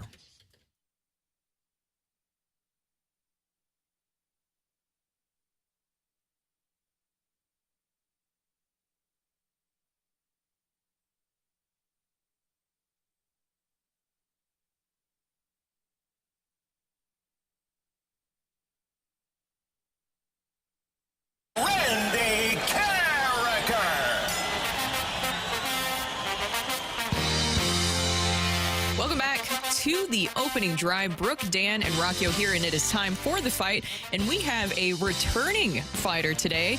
We're bringing back Rob. Rob, how are you doing? Great. How are you? Oh, we're doing great. How'd you feel after yesterday's victory? Pretty good. I had in my dreams last night.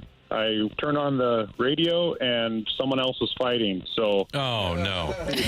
Yeah. Did you have a lot of family and friends either listen or find out about this victory that you had yesterday?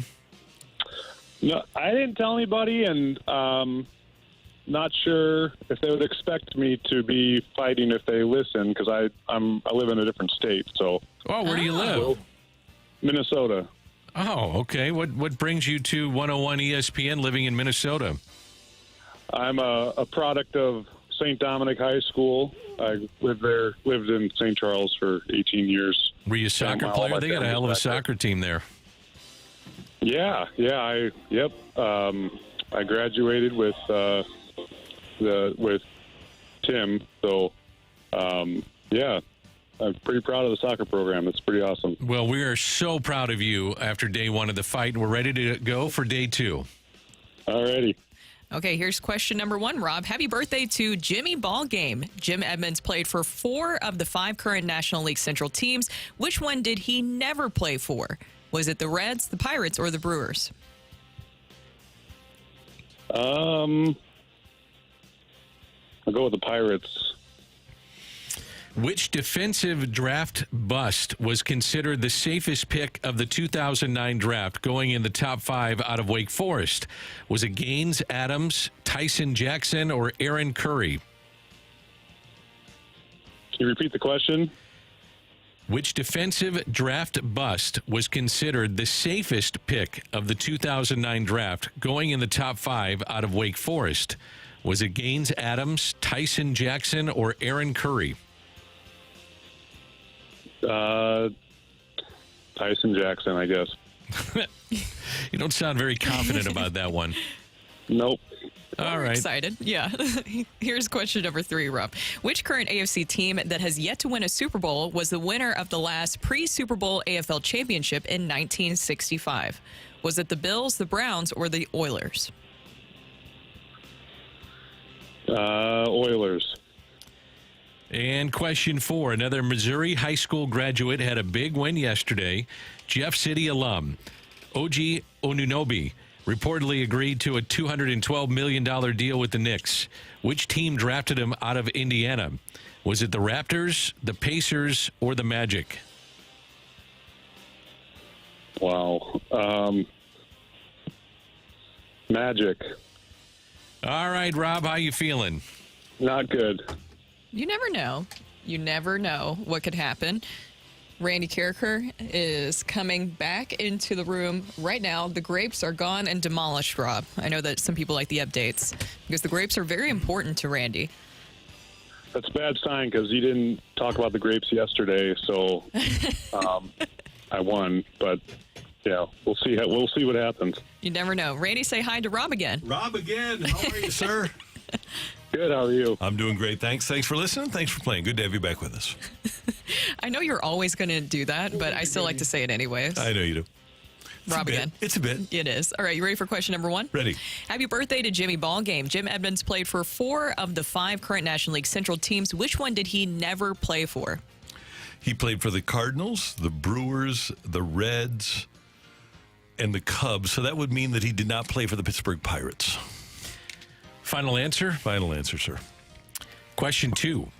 Which defensive draft bust was considered the safest pick of the 2009 draft, going in the top 5 out of Wake Forest? Aaron Curry, linebacker, Wake Forest. Was it Gaines Adams, Tyson Jackson, or Aaron? Okay, you got Aaron Curry. Got it. Curry. All right. Which, by the way, how the hell did they think he was a safe pick? He never produced in college. He didn't have any sacks. He didn't make plays. He was an athlete, but he was an unsafe pick. I hated that choice. People wanted the Rams to take him, which wouldn't have been any better than Jason Smith, but still, if people wanted to take him with the second pick, he would have done the same thing. He was bad. He was a bad football player. Late aughts NFL drafts are riddled with them drafting players who couldn't do the thing they wanted them to do. Yeah, right. Aaron Curry. Ready for 3? Ready. Which current AFC team that is yet to win a Super Bowl was the winner of the last pre-Super Bowl AFL championship in 1965? Okay, yet to win a Super Bowl. So you've got Buffalo or the Chargers. It's got to be one of those two. I think I'm going to go with Jack Kemp quarterbacking the Buffalo Bills to a championship. Final answer? A former senator, by the way. I don't like to jump in with the final answer because usually you give me a little history. You may change his things. Son Jeff wound up being a middling NFL quarterback. Had a year one time when Montana was hurt for the 49ers. I'm going to go with Jack Kemp's Buffalo Bills. Question 4. Another Missouri high school graduate had a big win yesterday when Jeff City alum Oji Onunobi reportedly agreed to a $212 million deal with the Knicks. Which team drafted him out of Indiana? I'll do the old lifeline here, Daniel. You got the Raptors, the Pacers, or the Magic? Okay, I'm going to leave the Pacers out because I don't remember. I kind of pay attention a little bit to the Pacers through proxy. It's a weird thing, but I do.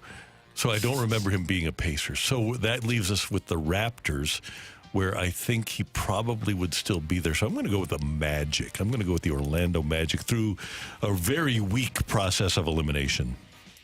I thought it was solid. Thank you. Because I don't remember him being on like the Raptors championship team or any of those teams like with Siakam and that group. I just don't remember. He might have been. I just don't remember it. So I'm going to go with the Magic because I pay zero attention to the Orlando Magic. That's why I'm going with it. All right, Matthew. All right, we have a winner in today's fight. Rob, with a chance from states away to go for the Hall of Fame tomorrow. Does he cinch his second win and give a chance for the third? Or does Megamind knock him off after just one? Ring that bell. The winner and still champion of the fight, Randy Carricker. The Fight is presented by Golf Discount of St. Louis. With the most experienced club fitters in town. Why shop anywhere else? I'm sorry, Rob. Randy Carricker took you down 3-1 in today's fight. Oh, that's all right. Thank you. That'll happen. The questions were a little tricky today. Let's go through them. Happy birthday to Jimmy Ballgame Jim Edmonds. Edmonds played for 4 of the 5 current NL Central teams. Of course, Pittsburgh Pirates, the only one that he never suited up for. Which defensive draft bust was considered the safest pick of the 2009 draft? Going in the top 5 out of Wake Forest, it was, in fact, Aaron Curry. Gaines Adams, by the way, was a couple of years prior to that to the Buccaneers. And Tyson Jackson went 3rd overall to the Chiefs in that same draft. Which current AFC team that has yet to win a Super Bowl was the winner of the last pre-Super Bowl AFL championship in 1965? Randy, not only did you pick the 2 teams that are the only options, you also picked the teams that played in the last pre-Super Bowl AFL championship in 1965 when the Buffalo Bills blanked San Diego in their own stadium 23-0. Ouch. We should have probably known that the Chargers were going to have a rough run for the next 60 years, and the last time they played the championship round, they got bumped in their own stadium and got shut out. Also, the last championship for the city of Buffalo. Wow, not great. And another Missouri high school graduate with a big win yesterday. Jeff City alum OG Anunoby reportedly agrees to a $212 million deal with the Knicks. He was drafted out of Indiana by the Raptors, and he does have a championship ring. Okay. And so there's a 3-1 win for Randy Carricker in today's fight. Thank you again, Rob, for joining the fight and joining the show today. Thanks for having me. Thank you, Rob. Rob, good to have you with us here on 101 ESPN. Good effort. Now we won't see Rob again. Good play. It took a minute. The wheels were turning. Yeah, they were. But, yeah, it was very funny. Coming up next year on 101 ESPN, Brooke brings us, they said, what? Here on the opening drive. It's time for a DraftKings at Casino Queen Redbird report on 101 ESPN. Brooke Grimsley here for your Redbird report. Cardinals take the nightcap of the doubleheader in the series from the Braves. In the night game, Matthew Liberatore dominated the Braves, striking out 8 hitters across 6 scoreless, and Alec Burleson hit a go-ahead 2-run double to lead the Cardinals to a 4-1 victory. Liberatore threw 85 pitches, 54 strikes in his longest outing of the season, which also earned him his first quality start. In the day game, Kyle Gibson struggled with his control, allowing 4 runs on 4 hits and 5 walks over 4 innings of work. The Braves went on to win that one 6-2. The Cardinals will continue their homestand with a 4-game series against the Reds starting tonight. Miles Michaelis will get the start. First pitch is at 6:45. The Redbird Report is presented by DraftKings at Casino Queen. Play, stay, dine at DraftKings at Casino Queen.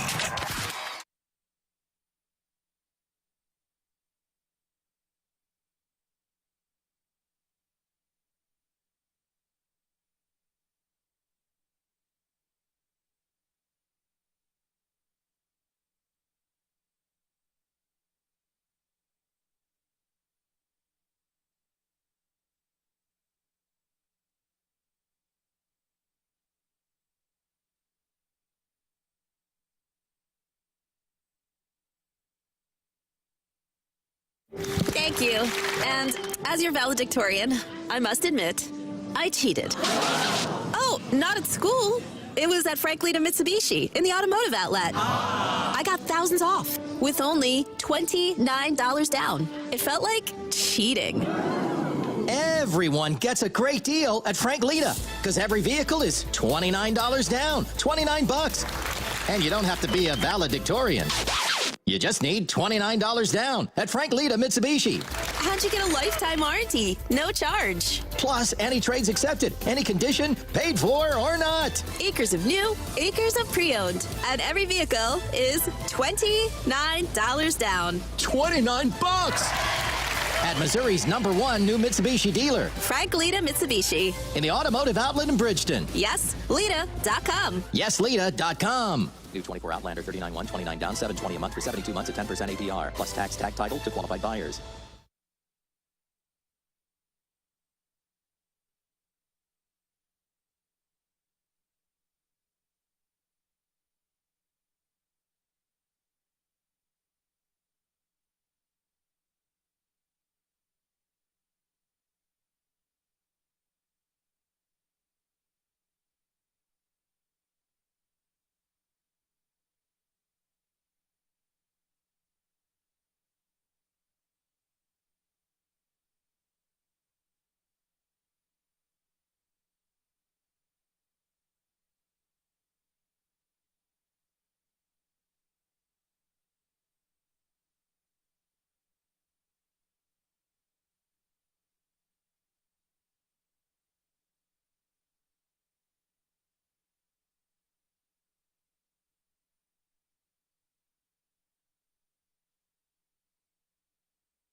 Sometimes we know what's next. Other times, it's impossible to know. Life can change in an instant. Don't be caught standing by the next time someone's heart stops. Knowing CPR gives you the ability to act and takes you from bystander to lifesaver. CPR is a life-saving skill. Join the nation of lifesavers today by learning CPR at heart.org/nation. National support for CPR education provided by Elevance Health Foundation.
Munganess, St. Louis Acura, and Munganess Burkhardt Alton Toyota, presenting sponsor of Balloon Party on 101 ESPN, the place I go to get my cars. And right now, they have an incredible selection of new vehicles available for you. Check it out online at stlouisacura.com or go to altontoyota.com and work with the best. And the best is Munganess, St. Louis Acura, and Munganess Burkhardt Alton Toyota.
This is the opening drive on 101 ESPN. Brought to you by Sumner One.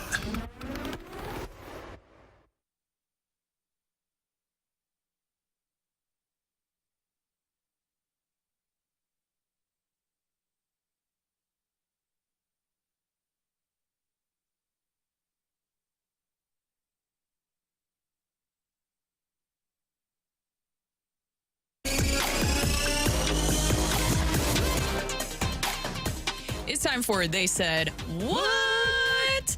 So, we've talked about it this week. There's a lot of drama in college. Asked me that question, to be honest with you, but I left my family to be the coach at Texas A&M. I took the job at Texas A&M to never take another job again, and that hasn't changed in my mind. That's unfair to talk about something like that. That'd be like you asking Montgomery if he's going to sign in the draft. But I understand you got to ask the question. But I gave up a big part of my life to come take this job, and I've poured every ounce of my soul in this job, and I've given this job every single ounce I can possibly give it. So write that. Coach, thank you very much. Spoiler alert, the next day he took the job at Texas after saying that about his job at Texas A&M. So yesterday was his introductory press conference at Texas. He did apologize to that reporter in his opening statement, but the reporters there at the press conference still pushed back on his decision. Coach, on Monday night, you said that you went to Texas A&M with the idea of it being a last job, and then you said that your mind hadn't changed beyond that. So, number one, what changed? And then number two, what would you say to those Texas A&M people that supported you that feels like that you intentionally misled them? Well, I didn't intentionally mislead them. And that's a very fair question for you to ask because that is what I said. In that moment, that's exactly how I felt. I made that choice because it aligned both personally and professionally with what I had going on at the time. And I loved it. And I dove in with every single ounce of me to help A&M have the very best baseball program it can possibly have. And that investment lasted through the last pitch of the national championship game. It never wavered, not 1 second. I don't care what anybody says. As Chris likes to say, we have jobs and try to run a business on other people's passion. And if I had left Texas A&M for some other school in a different part of the country, the interesting text messages and messages that I got yesterday probably wouldn't have happened. Now, come on now. Did Jim Schlossnagle mislead Texas A&M fans? The fact that you made that statement, one, the way that he talked to the reporter putting him on the spot there saying, well, that's a selfish question. That's a question that, of course, is going to be asked. There was tons of questions about Texas A&M, what that season meant to him. But when a job is floating around there and his name is closely associated with it for Texas, it's a fair question to ask. And I think the reporter did a good job of asking it in that manner. To just kind of throw that reporter on the bus was absolutely terrible. There's different ways to handle it. You guys have seen. We've seen it all the time with coaches where we know that they're going to leave, but they say, well, right now I'm just focusing on my team, my guys. This is a very emotional moment for us, and leave it at that. You didn't have to throw the reporter on the bus. But then in your introductory press conference, you kind of doubled down by saying that you didn't mislead anybody. I felt like he did mislead people. He didn't intentionally mislead them, though. They were just misled. I think going back to what you said, Randy, it's really simple, and he almost did it, where you say, I understand you have to ask the question. However, this is not the time right after a tough loss that I'm going to address this situation. That's it. And it puts it to bed, and then the next day he can take the job, and no one has these questions that he had in the introductory press conference with Texas. Yep. And this has happened so many times. And if you're getting ready to take another job, and let's be honest about this, he knew when that question was asked that he was going to Texas, right? Yeah. He probably knew a month ago. Right. There are reports that he knew like weeks ago that he was going to do this. So Roy Williams, when he went after Bonnie Bernstein, when she asked about him going to Carolina, same thing. You don't have to be a jerk about it. Nick Saban, when he was with the Dolphins, I'm not going to be the head coach at the University of Alabama.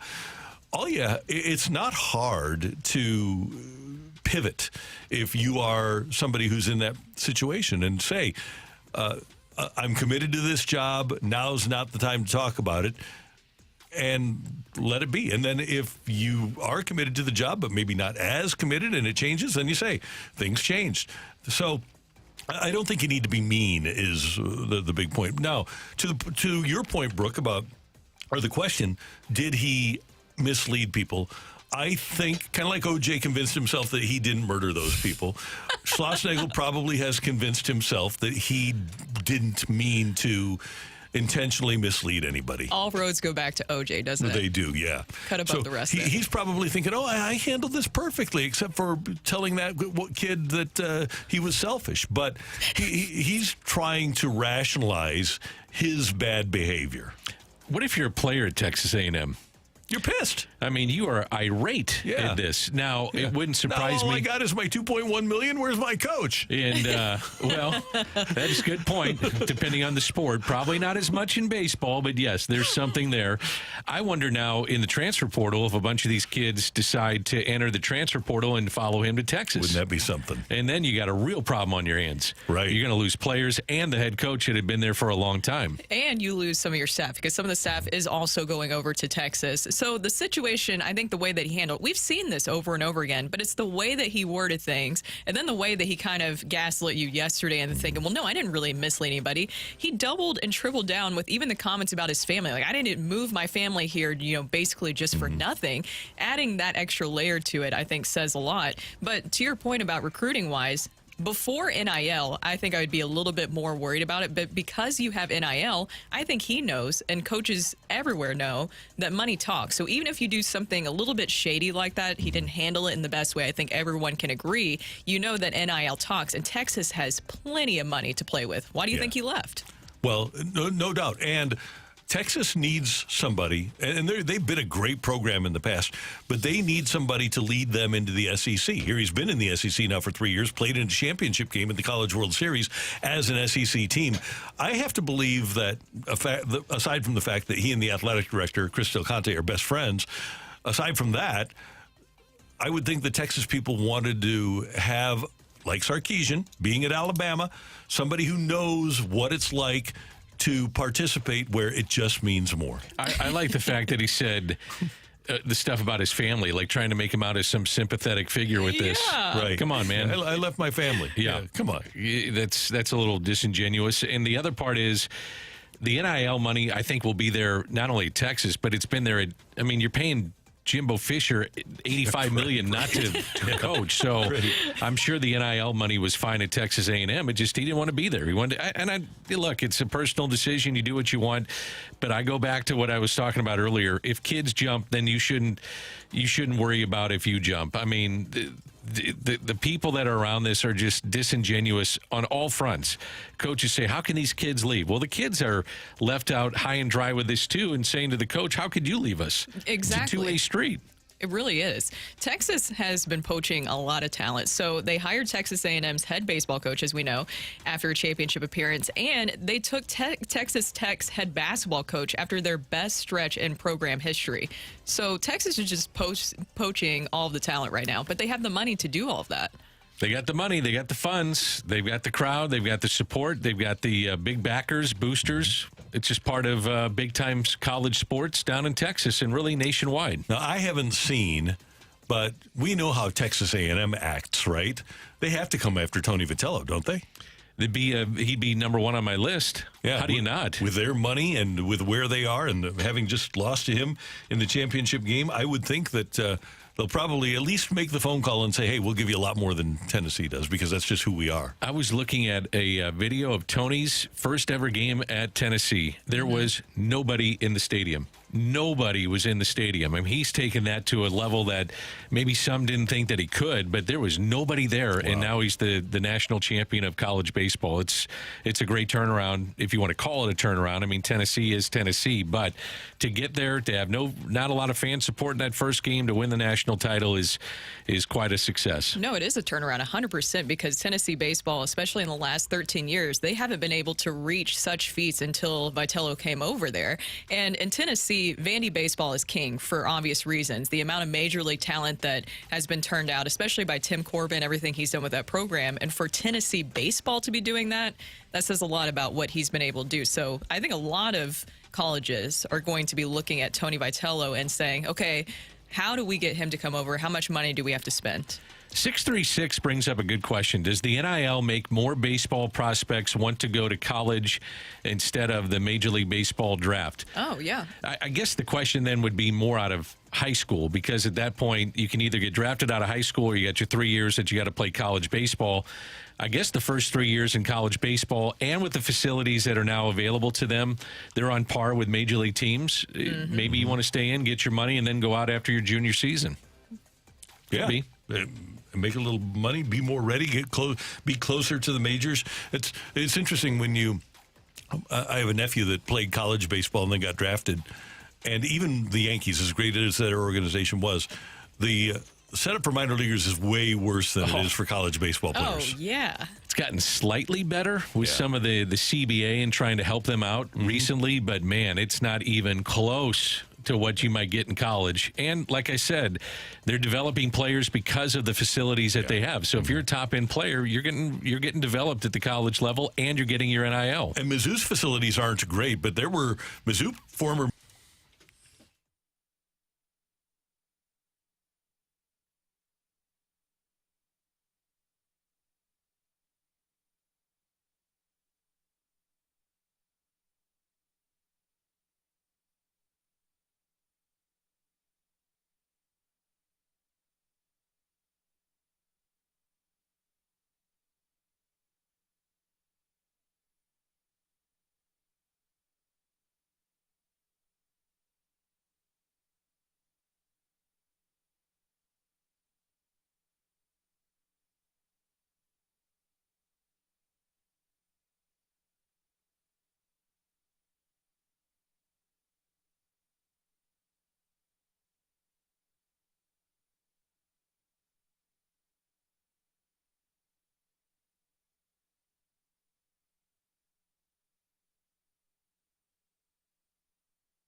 Change up your daily fantasy routine with Underdog Fantasy's newest Pick'em product, right now active in Missouri, Pick'em Champions. You just pick 2 to 5 players. Got to be from at least 2 different teams or jump around to some different sports. You select higher or lower on the players' stats projections. You pick your entry fee, and you're going to be entering the game alongside other underdogs. You hit your wins, you hit your entries. You're going to be walking away with your winnings right now. Let's build an entry. It is a Thursday, so you can always start off a good way with a little bit of a golf play. So we're going to go to the Rocc Mortgage round 1. Will Zalatoris lower than 68.5 strokes. I like that play right off the bat. We're going to add that with some Cardinals. We're going to go Miles Michaelis lower than 17.5 pitching outs. He's been cruising lately over 18 pitching outs per game, so I think maybe this is where he runs into a little bit of a blip. Brendan Donovan, we're going to go higher on 1.5 hits, runs, and RBIs for him. And then Ellie De La Cruz, a Red who's been hitting the ball like crazy. We're going to go higher than 1.5 total bases on him. So lower on Miles Michaelis pitching outs, higher on Brendan Donovan hits, runs, and RBIs, and higher on Ellie De La Cruz as well. Underdog Fantasy, super easy to play and even easier to get started. Just go to their easy-to-use mobile app or to underdogfantasy.com. Sign up with the promo code ROCC, and Underdog's going to give you a mystery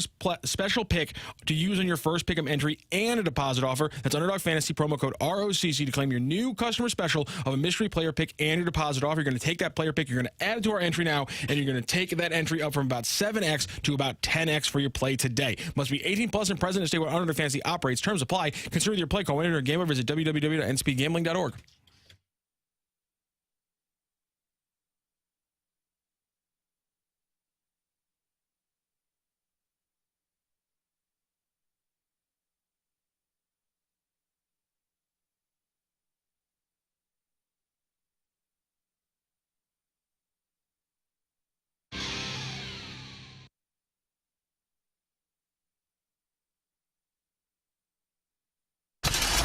Recapping the biggest sports stories of the day on the opening drive with a Rush Hour Reset.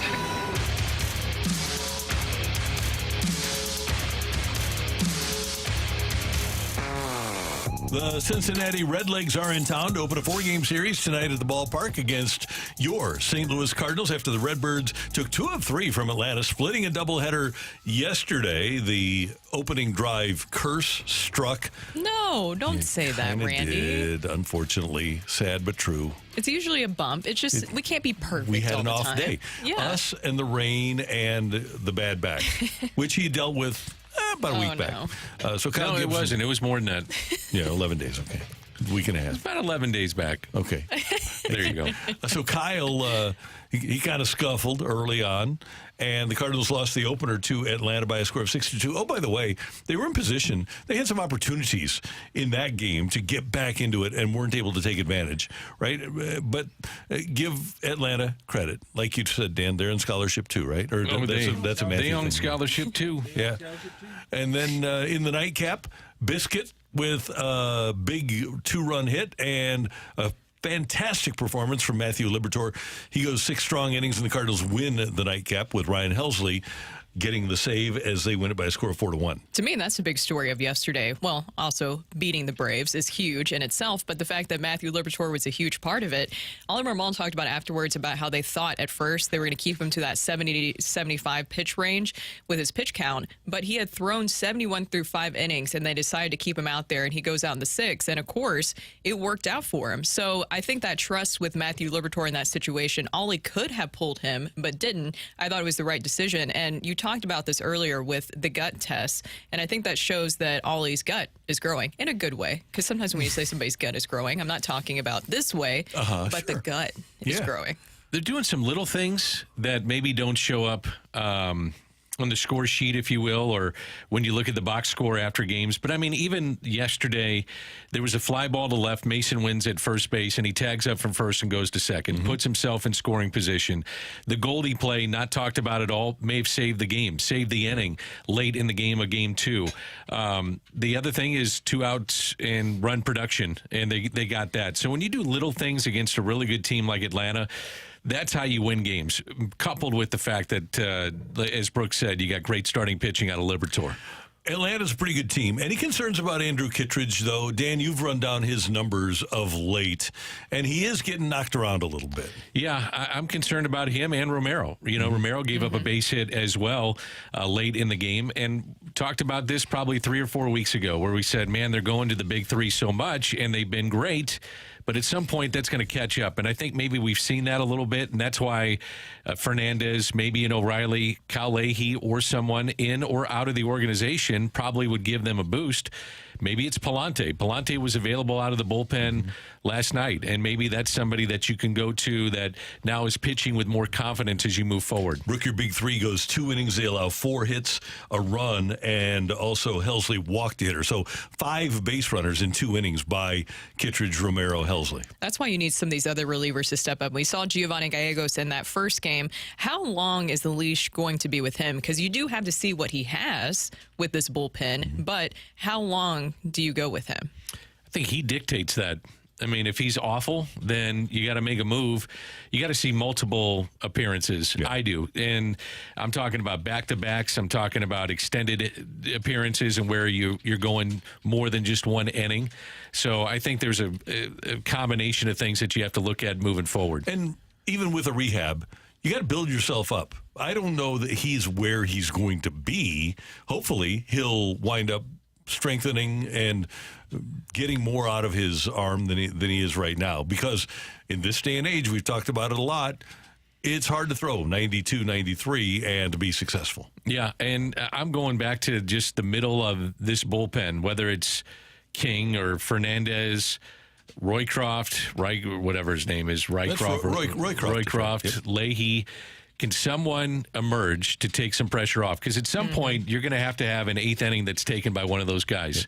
Yeah. And maybe you might have to have a save situation, too, if the other 2 aren't available and Helsley's down. You're going to have someone else step up. Okay, if the guy's on the roster right now, this is leaving Riley O'Brien out of the mix at the moment. Of the guys on the roster, if you need to get a 27th out and you don't have Helsley, who would you rather have in there? Kittredge. Yeah. Kittredge would be my guy, even though there's been, some ups and downs lately, but he's done it before. And I think that having a little bit of a track record and getting that 27th out kind of leans me towards that direction. I think I'd go Romero, even though he has struggled of late, and he got a few saves for the Cardinals last year. How about situational? I'd go Romero, lefty, too. Lefty, righty. Yeah, lefty's coming up. I'm going Romero. Yeah. But I think the point I was trying to make is I think there's guys down there. Sometimes you have a bullpen where you only have one guy, where you say, if I'm going to get the 27th out, he's the only guy that I trust down there. I believe there's multiple guys for the Cardinals down there. And you shouldn't have a situation where at least one of the 3 isn't available. And if that, then ask the question, Randy, then where do you go? Is it maybe Matthew Liberatore? Is it Palante if he's available coming out of the pen? Is it Fernandez? I like what I've seen out of him. I think it's I was going to say Fernandez. Does he start to take a bigger role here? Yeah, I'm with you. And he looks like he's unfazed by being in high leverage situations. He's got good stuff. Yeah, really good he stuff. really does. So I'm starting to lean towards him. I would think if I'm down by 2, or especially down by 2 or down by 3, it looks like Leahy is kind of taking that role. Rycroft would be in that role. Roycroft. Roycroft. Yeah, he'd be in there too. So, I mean, there's some options as you move forward. That's today's Rush Hour Reset here on 101 ESPN. Coming up, there's a lot of players available listed by Jim Bowden at The Athletic. I don't know how many of them are really available, but there's one that really stands out. Of the players that he has in his latest piece, who do we want most? That's next on 101 ESPN.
Hoffman Brothers lives here, and they know that you've already felt the hot St. Louis summer heat.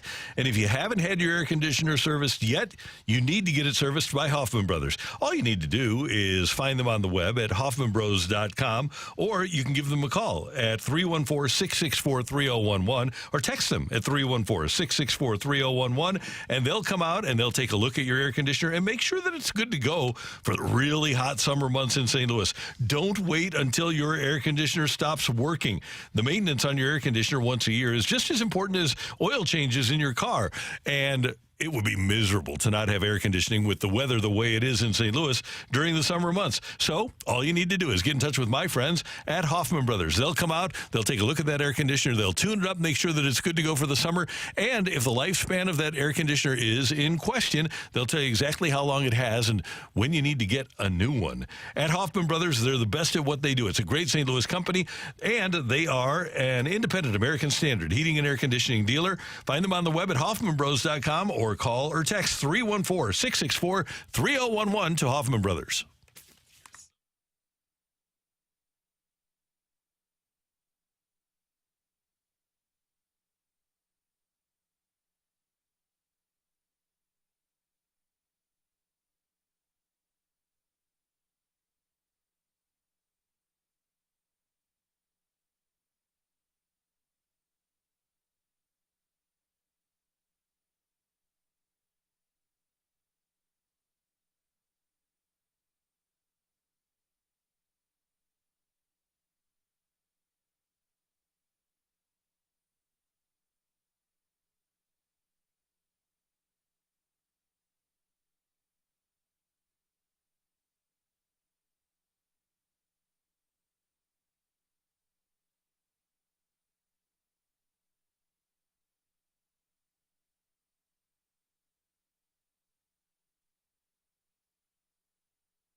Athletic Jim Bowden, the former general manager of the Reds and the Nationals, put up a list of perhaps available starting pitchers yesterday, and the names that he put up that may be available at the deadline, as he surveyed 35 POBOs, GMs, and assistant GMs. Here are the names that he got. Garrett Crochet of the White Sox. He wrote Crochet was the executive runaway pick as the best starting pitcher available, but also the most likely to get traded. He also had Jack Flaherty of the Detroit Tigers, who's had a strong comeback season, 5-4 with a 2.92 and 108 strikeouts and 83 1/3. He's got Luis Severino, the former Yankee and now Met right-hander, one of the most undervalued free agent signings of the offseason. Bowden also lists Zach Eflin, former Philly, now of the Rays. Yusei Kikuchi of the Blue Jays, Jesus Luzardo of the Marlins, who's got a bad back now. Matthew, how do you think he's got a stress reaction? How long do you think he's had that? Oh, about a week back. I can't hear you. And then, shockingly, another name that Jim Bowden had on his list of potentially available starting pitchers, Tariq Skubal, the ace of the Tigers, 9-3 with a 2.32 over 16 starts, 112 strikeouts in 97 innings. And he wrote, there were two executives who mentioned Skubal, which totally shocked me. He comes with 2 additional years of control. However, both of the execs suggested that if a team like the Orioles or Dodgers decided they wanted to trade significant prospects, both in quantity and quality, there could be an offer so good the rebuilding Tigers wouldn't be able to say no. So, of the 7 starting pitchers that we just named, is there a name that stands out to you like Rudolph's nose? I think that Crochet is something that stands out to everybody. But can I also go a little bit further down his list? Because I talked about this pitcher yesterday, and I think personally, if I could have everything I want with the trade deadline with the Cardinals, of course, I would like another starting pitcher, but I would also want another reliever. Okay. And a reliever he has on that list right now is Tanner Scott. I talked about Tanner Scott yesterday, and he's with the Marlins. I think it makes a lot of sense for the Cardinals because what do they typically do around the trade deadline? They like true rentals, and Tanner Scott fits right in that mold. He's a true rental. He's going to be a free agent at the end of the season, and he's also one of the best relievers in baseball. And oh, by the way, he's only 28 years old. I think he has a 1.59 ERA currently. I think that would be a really good fit for the Cardinals and something they should have on their wish list. Now, Bowden also writes that he will be the most sought after reliever in the sport with a guy that is an impending free agent. If you're the Cardinals, now you're trying to win this year, I get that. What do you give up for a guy like that? I would also, I got to look at guys, though. I don't know who I'd give up. But I got to look at guys that have cost control beyond this year, because that's typically the way that they've gone, unless it's a older type pitcher like they did a few years ago with John Lester and Happ, and Quintana was a guy that was coming up, but they thought they were ready to go all in and win that season. But there's a guy I like, and his name is Tyler Rogers. He's a right-handed pitcher. Maybe people haven't heard all that much about him. He's making 3.2 this year. He's an interesting righty. He's got a submarine delivery, so he can be used a lot, and he's controllable through 2025 as well. So I'm looking at, I'd love to see Garrett Crochet. I'd love to see the kid from Miami, but I'm trying to figure out what is reasonable for the Cardinals, and I think that's more reasonable in the areas that they look at. And here's the thing. Do you guys want a starter? Do you want a reliever? Or do you want both? I would love both. I want both. But I got to be realistic about this, and I think if you're looking at the club, and I've talked about this a lot, Ollie's not going deeper with starters because he's trying to conserve them. Watch out for injury, because if somebody goes down, they're in deep trouble. They haven't gone to their minor leagues, so that tells you that they're in deep trouble. If somebody would be hurt, then I got to bolster another part of my team, and that would be looking at the bullpen and trying to get arms.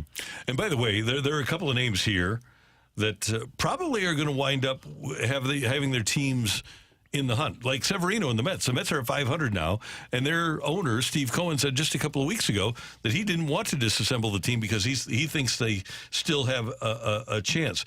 It'll be interesting to see what the Blue Jays do. They're in last place. Are they going to get rid of pitching? What sort of pitching? Is Kikuchi the guy?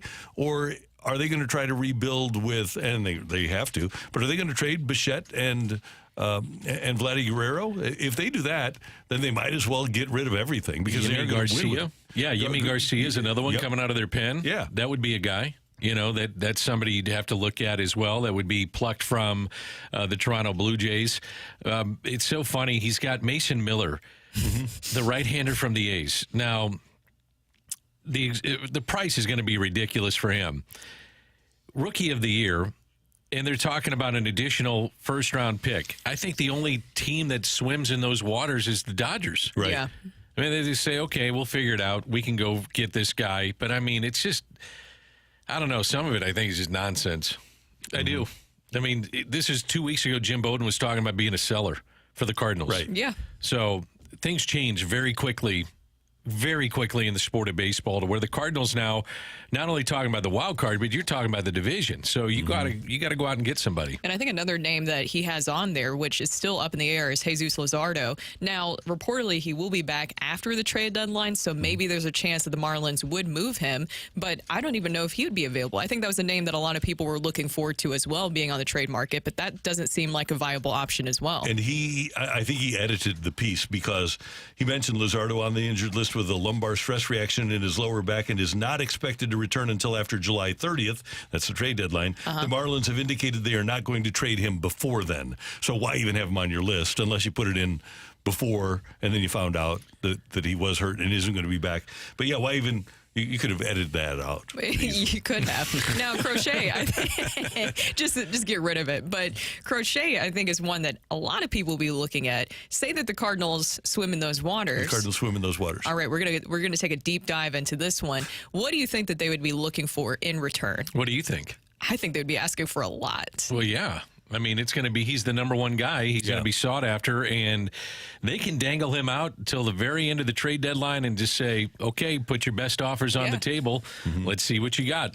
It would take a lot to get him because he's not a free agent to be. You're going to have multiple years of security with him and keeping him in your rotation and keeping him a part of your organization. Okay, last year I asked about this package I talked to Jesse Rogers. We were talking to Jesse Rogers of ESPN, who is tied in with both the White Sox and the Cubs. And I asked him at that point, I said, would Gorman and Graceffo get you Dylan Cease? And he said, yeah, I think the White Sox would go for that. Same package, Gorman and Graceffo. Would you do that for a guy like Crochet, who, by the way, as Greg mentioned, made his first major league start this year? I wouldn't. I'm still bullish on Nolan Gorman, and I know that he's hitting under 200, but we talked about it yesterday. It's hard to find left-handed hitters that are hitting 25 to 30 bombs. He's the modern-day player. You're going to get a ton of strikeouts. You're going to get streaky hitting. I think he's won for his last 23, maybe 24, something like that. But in my opinion, I wouldn't. I know a lot of people would, but I wouldn't. So, okay, if we aren't going to give him up, let's knit something together so that we can get Crochet. Oh, crochet something together? Is that what you're saying? Yeah. So bad. You've been waiting for weeks to do this. Okay, Dan, don't needle me. There you go.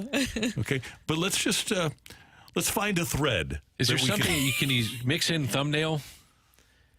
Is there something with thumbnail you can figure out with doing this too? I know you can. I'm just trying to put you on the spot with it. I got to work on it. Yeah. So it's so bad. It really is. Yeah. You love it. We just got a text in as we're trying to thread this together for this possibility. Walker.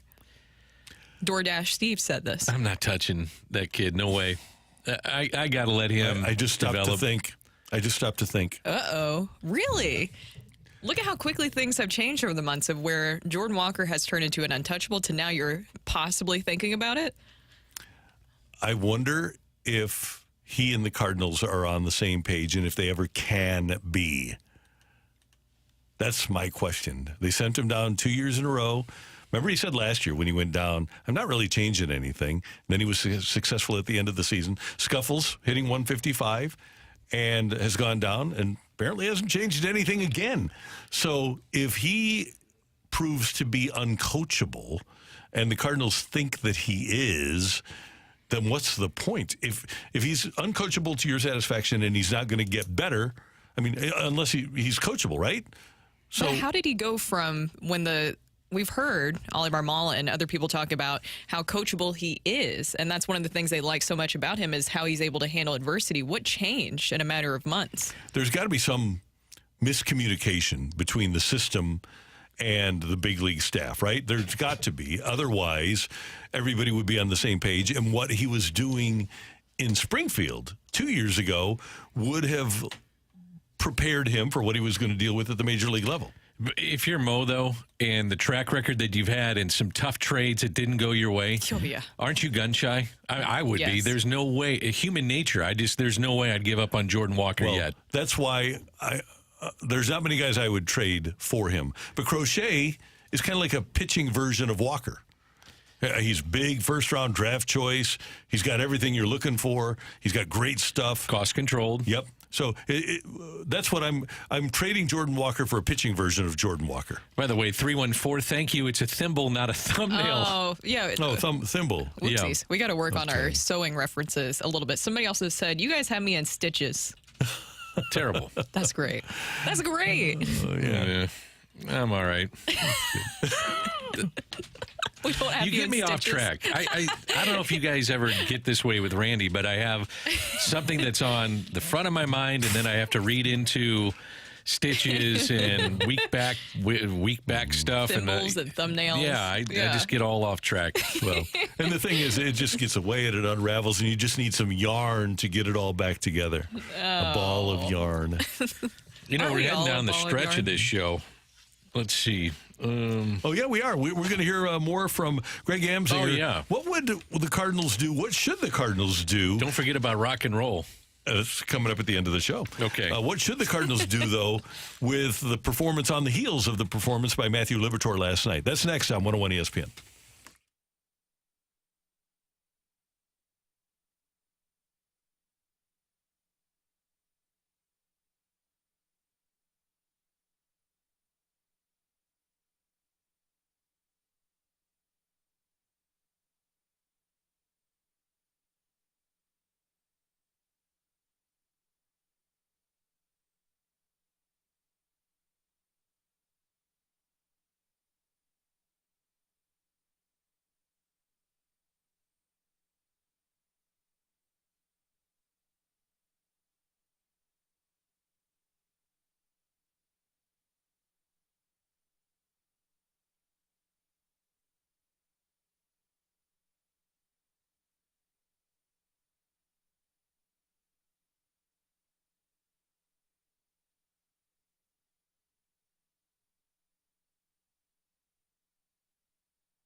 Hey, you guys know I'm always talking about how great the Schnucks Rewards program is, and now it's even better because they just released new perks to make it more personalized. I know you're going to be buying a bunch of food next week as you prepare for your 4th of July barbecue. At Schnucks now, they have personal double points days, and that makes earning rewards easier and faster. Just keep an eye on the Rewards app for your personal double points day coupon, and once you clip it, you can use it to get double the points on your entire purchase. So instead of your usual 2% back, you're getting 4% back in Schnucks Rewards points to use on a future purchase. You get to choose when you use the coupon, and you can apply it the next time you do a stock-up shop, like for the 4th of July, so you really get the bang for your buck. This is an in-app coupon, so be sure to download the Schnucks Rewards app and check your digital coupons, and that's where you'll find this coupon when it periodically pops up so that you can get double the rewards points. Don't forget, Cardinals hit a home run, and you get a free donut the next day. Dingers for donuts. Download the Schnucks Rewards app today and look out for those personal double points days.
This is Rocky with your Sports Center update, driven by Johnny Londoff Chevrolet and Johnny Londoff Autoplex. The Cardinals yesterday split their doubleheader against the Braves, a 6-2 loss in Game 1, a 4-1 victory in Game 2. They will be back in action today, starting a 4-game series against the Reds. 6:45 first pitch. It'll be the lefty for the Reds, Andrew Abbott, on the mound, facing off against the righty for the Cardinals, Miles Michaelis. In other news, yesterday was the NBA draft, and the French invasion continues as the top 2 picks, both Frenchmen, Zachary Rizachet was the number 1 overall pick, and the number 2 overall pick, Alex Sarr, joined their countryman Victor Wembanyama in being top picks over the last 2 years. That is your Sports Center update, driven by Johnny Londoff Chevrolet and Johnny Londoff Autoplex. See them at londoff.com. Chevy, together we drive.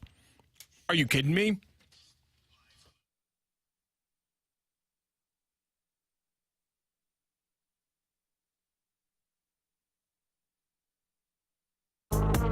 But I really hope Matthew Liberatore gets a gift, and they say, hey, that was a great performance. Let's see what you can do again in 5 days or 4 days. And if that is the case, watch out, because the talent is there for this young guy to be that massive surprise in the rotation that could change things for the St. Louis Cardinals.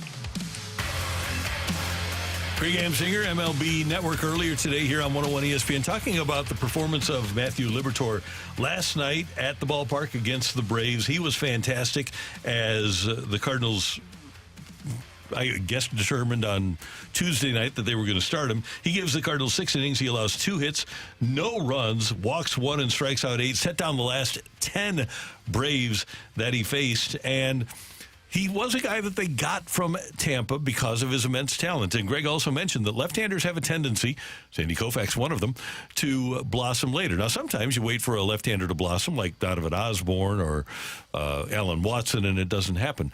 But we've seen this guy have multiple great starts now. And I don't know if the Cardinals are in a position to wait this year for him to blossom, but he certainly has shown enough that at some point he deserves multiple starts. I think that he does. I think that with what you saw last night, 100%, I want to see another start from him. I'm just interested to see how much this changes their plans with the starting rotation. What do they do with Andre Palante now? Do you move him into a relief role? But how many more starts do you guys think that you need to see from Liberatore before you start really changing things around? Well, it's one start, and he has been at times awful in the rotation prior to this. So I'm kind of pumping the brakes with it. I give him credit for last night. He's hitting 98 in the 6th inning, and that's all well and good, but I got to see it multiple times. Now, I also would say, because of what we've been talking about, is that your 7th, 8th, and 9th has been occupied by basically the same guys. Maybe he is a guy that is going to be used in higher leverage situations moving forward. And that's another area that I would look at with him. And also in those higher leverage situations, he can give you multiple innings. So he can cover some innings in the back end of your pen. And I'm okay with Palante in the rotation. I'm not sure if that's the direction they go. They may give Liberatore another start. I could see that too. But I keep harping back to the bullpen. I want to see more guys emerge because I think they've relied so much on the big three. They could be vulnerable there. And Dan, to your point with Liberatore as a starter versus reliever, even with last night's performance, he has a 5.03 earned run average as a starting pitcher, 18 strikeouts in 19 innings. As a reliever, the earned run average is 2.92, 18 strikeouts in 24 2/3. So the strikeout rate is better as a starter, but in terms of the overall ERA and effectiveness, he's better out of the bullpen. Got to be consistent, too, as a starter. Got to see more consistency, and maybe it's a byproduct of him yo-yoing back and forth from the bullpen to the rotation. I think that's a part of it. It took him a little bit to get built up as a starter, even just to give you 3 or 4 and now 6 innings. So I think you got to be a little careful with that, and Palante is stretched out to be a starter. I can see again both ways, but I like him in higher leverage situations maybe moving forward. That's where I was going to go with it, is that sometimes I wonder if he's had a fair shake at things. Now, last week, the whole situation with Kyle Gibson, nobody was expecting that. We talked to Kyle about it. He wasn't expecting that. It's just something that happened to him right before the game. So Liberatore was thrown into a tough situation. But we know that especially pitchers and starting pitchers, they are creatures of habit. So they need that routine. They need that schedule to kind of work out in their favor. I mean, look at Kyle Gibson yesterday, for example. So I think with Matthew Liberatore, why you give him a couple more starts, more opportunities. One, because of what he did last night. Two, to see if you can kind of put him on a good schedule, what that would look like. Yeah, if you do it, I think you got to commit to it. Yes. Yeah.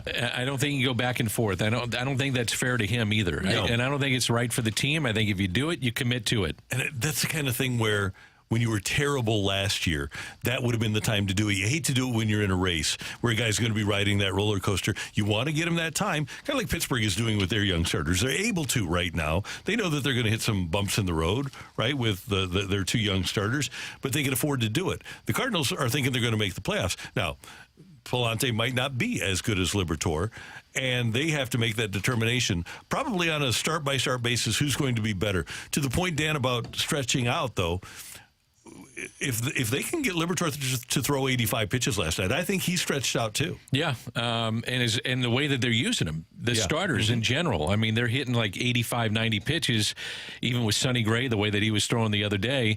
So here's a question, though, or a statement. So you're doing that, and you're giving, let's say, these starters only 85 to 90 pitches.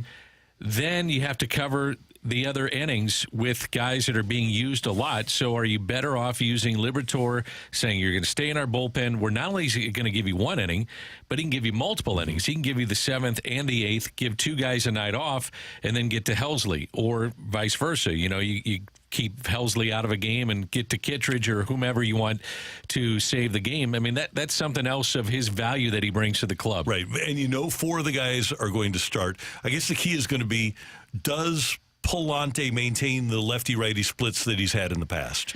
Because Palante can be that same guy. Exactly. He's got reverse splits. Yeah. So that's something to consider, too, moving forward. And Palante was supposed to be the scheduled starter, but because of weather and the way that things shaked out, they decided to move him. Matthew Liberatore was a surprise, though. But Andre Palante will be starting on Friday, so I'm interested to see how that goes. Yeah, it's a really interesting situation that the Cardinals have. And with the Mets setback, isn't it interesting? Because we thought it was going to be Liberatore and Thompson during spring training, battling for what was then a 6th starter spot. And now it seems like there is at least a thought of a competition between Liberatore and Palante, because they easily could have started Palante last night. And it's so important what Liberatore did last night. I mean, it allows you to buy time with Palante, allowed you to buy a little time with your bullpen, and it's the tentacles of that start are enormous for this club moving forward. And with Steven Matz, who knows what's going to happen? I mean, that's a very just touchy, sensitive situation. So we'll have to see how that plays out. Yeah, very sensitive. Yeah. So hopefully he's able to come back from that back injury that he's dealing with and pitch well. How long has he been dealing with that? About a week back. I'm going to interrupt you right now. I'm sorry. I had to set him up for it. Yes, Dan. I was just going to throw in a nugget. We like nuggets. We do love nuggets. Matthew's favorite team. The Blues have added Claude Julien as an assistant coach on Drew Bannister's staff, according to Jeremy Rutherford. Also, Steve Ott has been promoted to associate head coach, and that gets you off the back talk. Merci beaucoup. Gets you off the crochet talk. Bonjour. Crochet, that's French, too. It's French for knitting. We got Rocc and Roll coming up. Wow. And that's all next here on 101 ESPN.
Hey everyone, it's Brooke here, and I want to share with you something that I wish I knew about a while ago, and that is Golden Oak Lending. Listen, I know a lot of us have been there before, maybe even possibly right now, racking up credit card debt and maybe even student loans. I know that I've been there before, but the people there over at Golden Oak Lending, they are there to help you out. While credit card payments have been at an all-time high and mortgage rates have gone through the roof, there is good news. Mortgage rates have started to come down. Golden Oak Lending has mortgage rates at 5.375% fixed, with customers saving on average $1,114 a month. Golden Oak makes it so easy, in fact, that all you have to do is just call in. I called in and I spoke with Jason, who made the call just super quick and professional, and he really educated us on our current loan on our house and what to look for in the future just by answering a few simple questions. Finance has always kind of made me nervous and has never really been my thing, but he really put us at ease, and he made sure to educate and guide me to the best solution for my needs. And that's what they do there at Golden Oak Lending. Personalized customized service that makes you feel heard and really addresses your needs and stress surrounding finances. So call today at 314-567-GOLD now to get started, or go online to goldenoaklending.com and see all of the reviews for yourself. 5.934% APR, FHA, 15-year fix with 20% equity and qualified credit. Additional terms apply. NMLS number 114937.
I want to rock! And roll.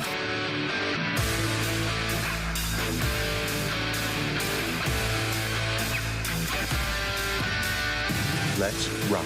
Let's rock today.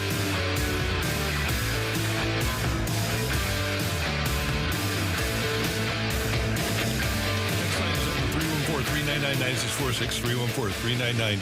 Yo-ho! How do you... How do you properly eat a cupcake? Have you guys ever had a Jilly's cupcake? A what? They're massive. Jilly's cupcakes. They're huge. Huge. So they're really good. Rick is showing you how to eat one right now if you're on them. Well, I tried something new because a lot of people have different techniques when it comes to eating cupcakes. So I took the bottom of the cupcake, kind of cut it in half, or pulled it in half, and I made a little cupcake sandwich. So I just kind of wanted to be different. This is not typically how I eat a cupcake, because usually I just demolish it. Oh, and Rocky is going to demonstrate. Matthew, what was your idea as to how to properly eat a cupcake? You're taking the icing off? All of the icing. There's usually too much icing. No, there's no such thing as too much icing. Gosh. So we get a good amount of icing. Hey, Matthew's going to show you on the there one bite. He just ate it in one bite. Yeah, so if you're watching on the YouTube, you're seeing Matthew. Oh, I see it now. One bite. That's very impressive. Psychopath behavior. So now yesterday, go ahead and try to talk. This is Rock and Roll. Yeah, give us an update. I got some talking for him to do. He showed me something there. He impressed me. Now, Brooke has taken a go. So I'm going to tell you that the opening drive has your shot to score tickets to the Rolling Stones. The legendary Stones are bringing their last North American show of their 24 Hackney Diamonds Tour to the Thunder Ridge Nature Arena in Ridgedale, Missouri on July 21st. And we have your opportunity to win free tickets to the Stones right now. Find all the ticket info and a bonus chance to register to win tickets to the Rolling Stones at 101ESPN.com or on the 101 mobile app. All right. What you have to do is answer a question that Matthew has for you, and I will come up with a texter number after he asks the question. Who's the last American-born... I gleeked, sorry. Last American-born? Who's the last American-born player to win the NBA MVP? Ooh, that's a good one. I love this. Yeah, I like that. Okay, let's do texter number 34. 34. Texter number 34. Oh, yeah. Brooke, 314 says, right here. Oh, I have icing on my lips. Yeah. Okay, good. Oopsies. Hey. I guess if you eat it all in one bite, you don't have to worry about that. You're damn right. Hey, not a crumb in sight. You can hang with Jamie Rivers tonight at Cyberg's. Hang with him and 101 ESPN and Stella Artois. Tonight, 6 to 8 at Cyberg's in Maryland Heights. Stella Artois is partnering with Hot Ones to bring hot wings and hot trivia questions to St. Louis. Want to compete in the trivia? Visit Cyberg's now to find out how to sign up to participate in the competition, or just come hang out and watch the festivities. Tonight, enjoy some free Stella samplings and your chance at attendance prizes. That is tonight, 6 to 8 with Jamie Rivers at Cyberg's in Maryland Heights. More info at 101ESPN.com. All right, it is Rock and Roll. What do we got, sir? I'm going to bring up a fact to everyone else that I brought up to you before the show, Randy, which is one of the reasons I think that the college basketball isn't as interesting, and maybe is because of the lack of rivalries and the way that they're destroying conferences. And I think it might be hurting college basketball, but here's the thing. I think it actually might be perfect for college football. Ladies and gentlemen, this is the slate that we get this year. On October 12th? On October 12th. Of the season. This is the slate we get.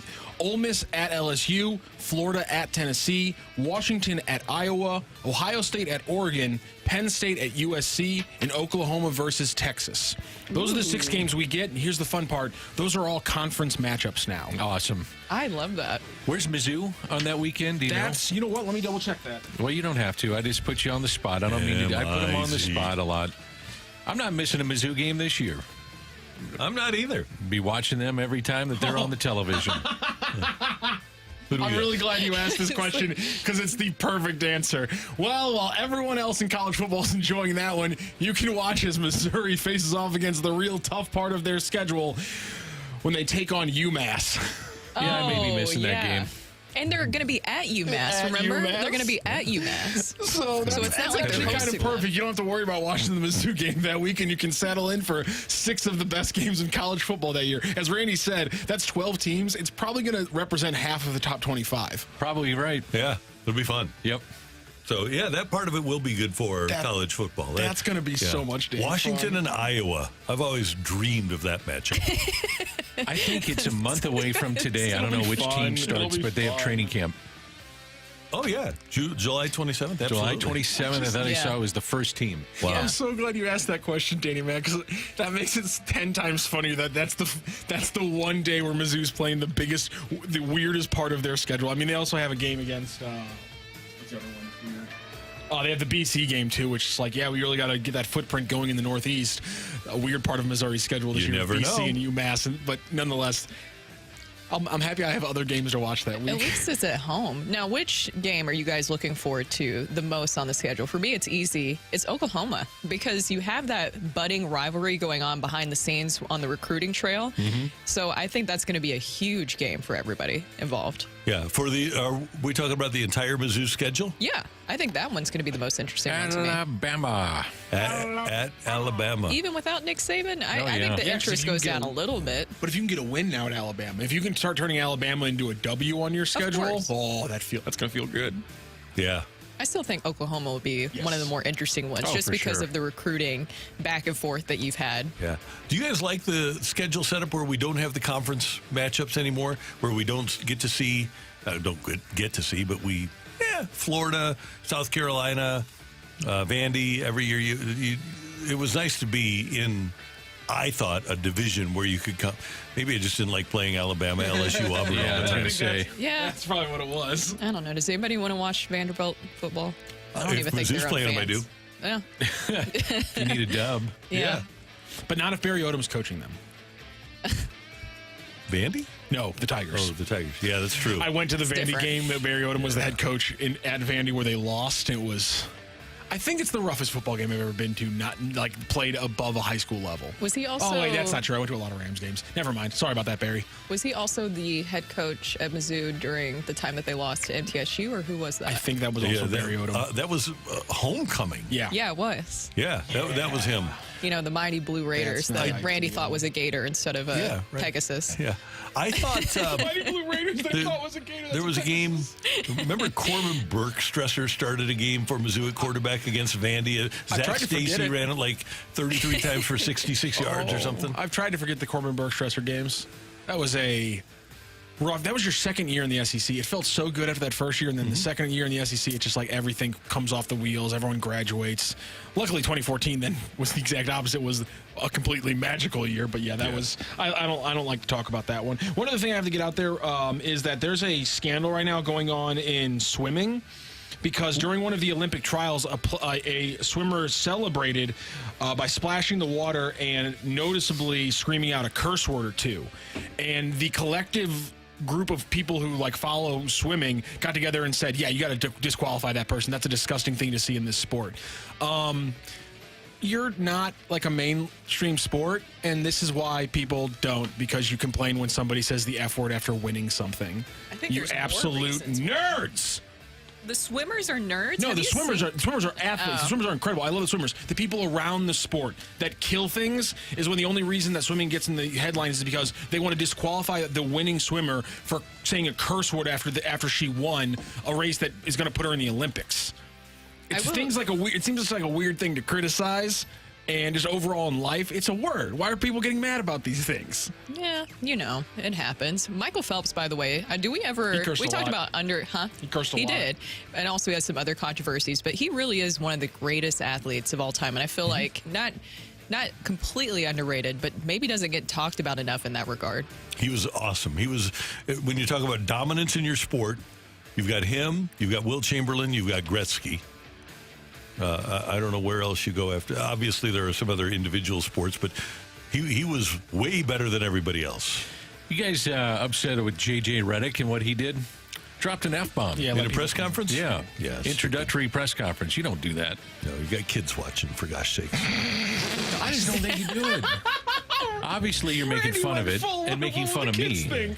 I just don't think you do it. It's disrespectful. Yeah. It is. There's no need for that.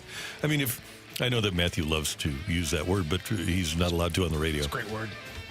It's so versatile.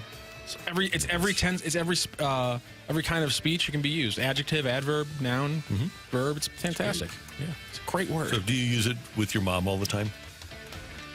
Not like towards her. I use it in front of her, yeah. Okay. You use it towards her? Not towards her, no. Never towards her. That's always a good judgment of a word.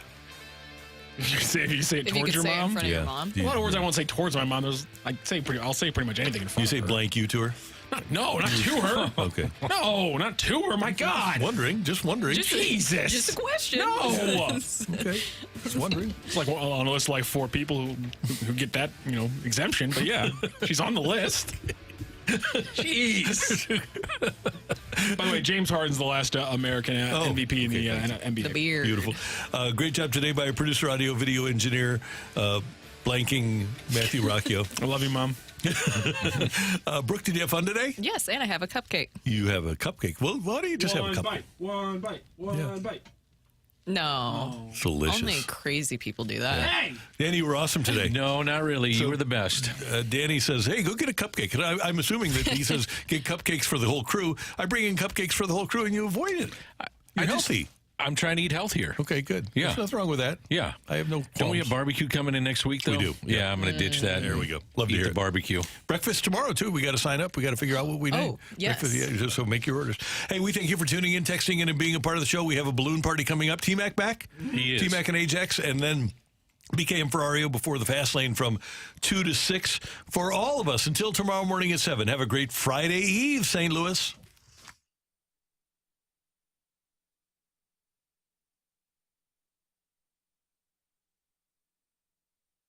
Hey, I needed a car a couple of months ago now.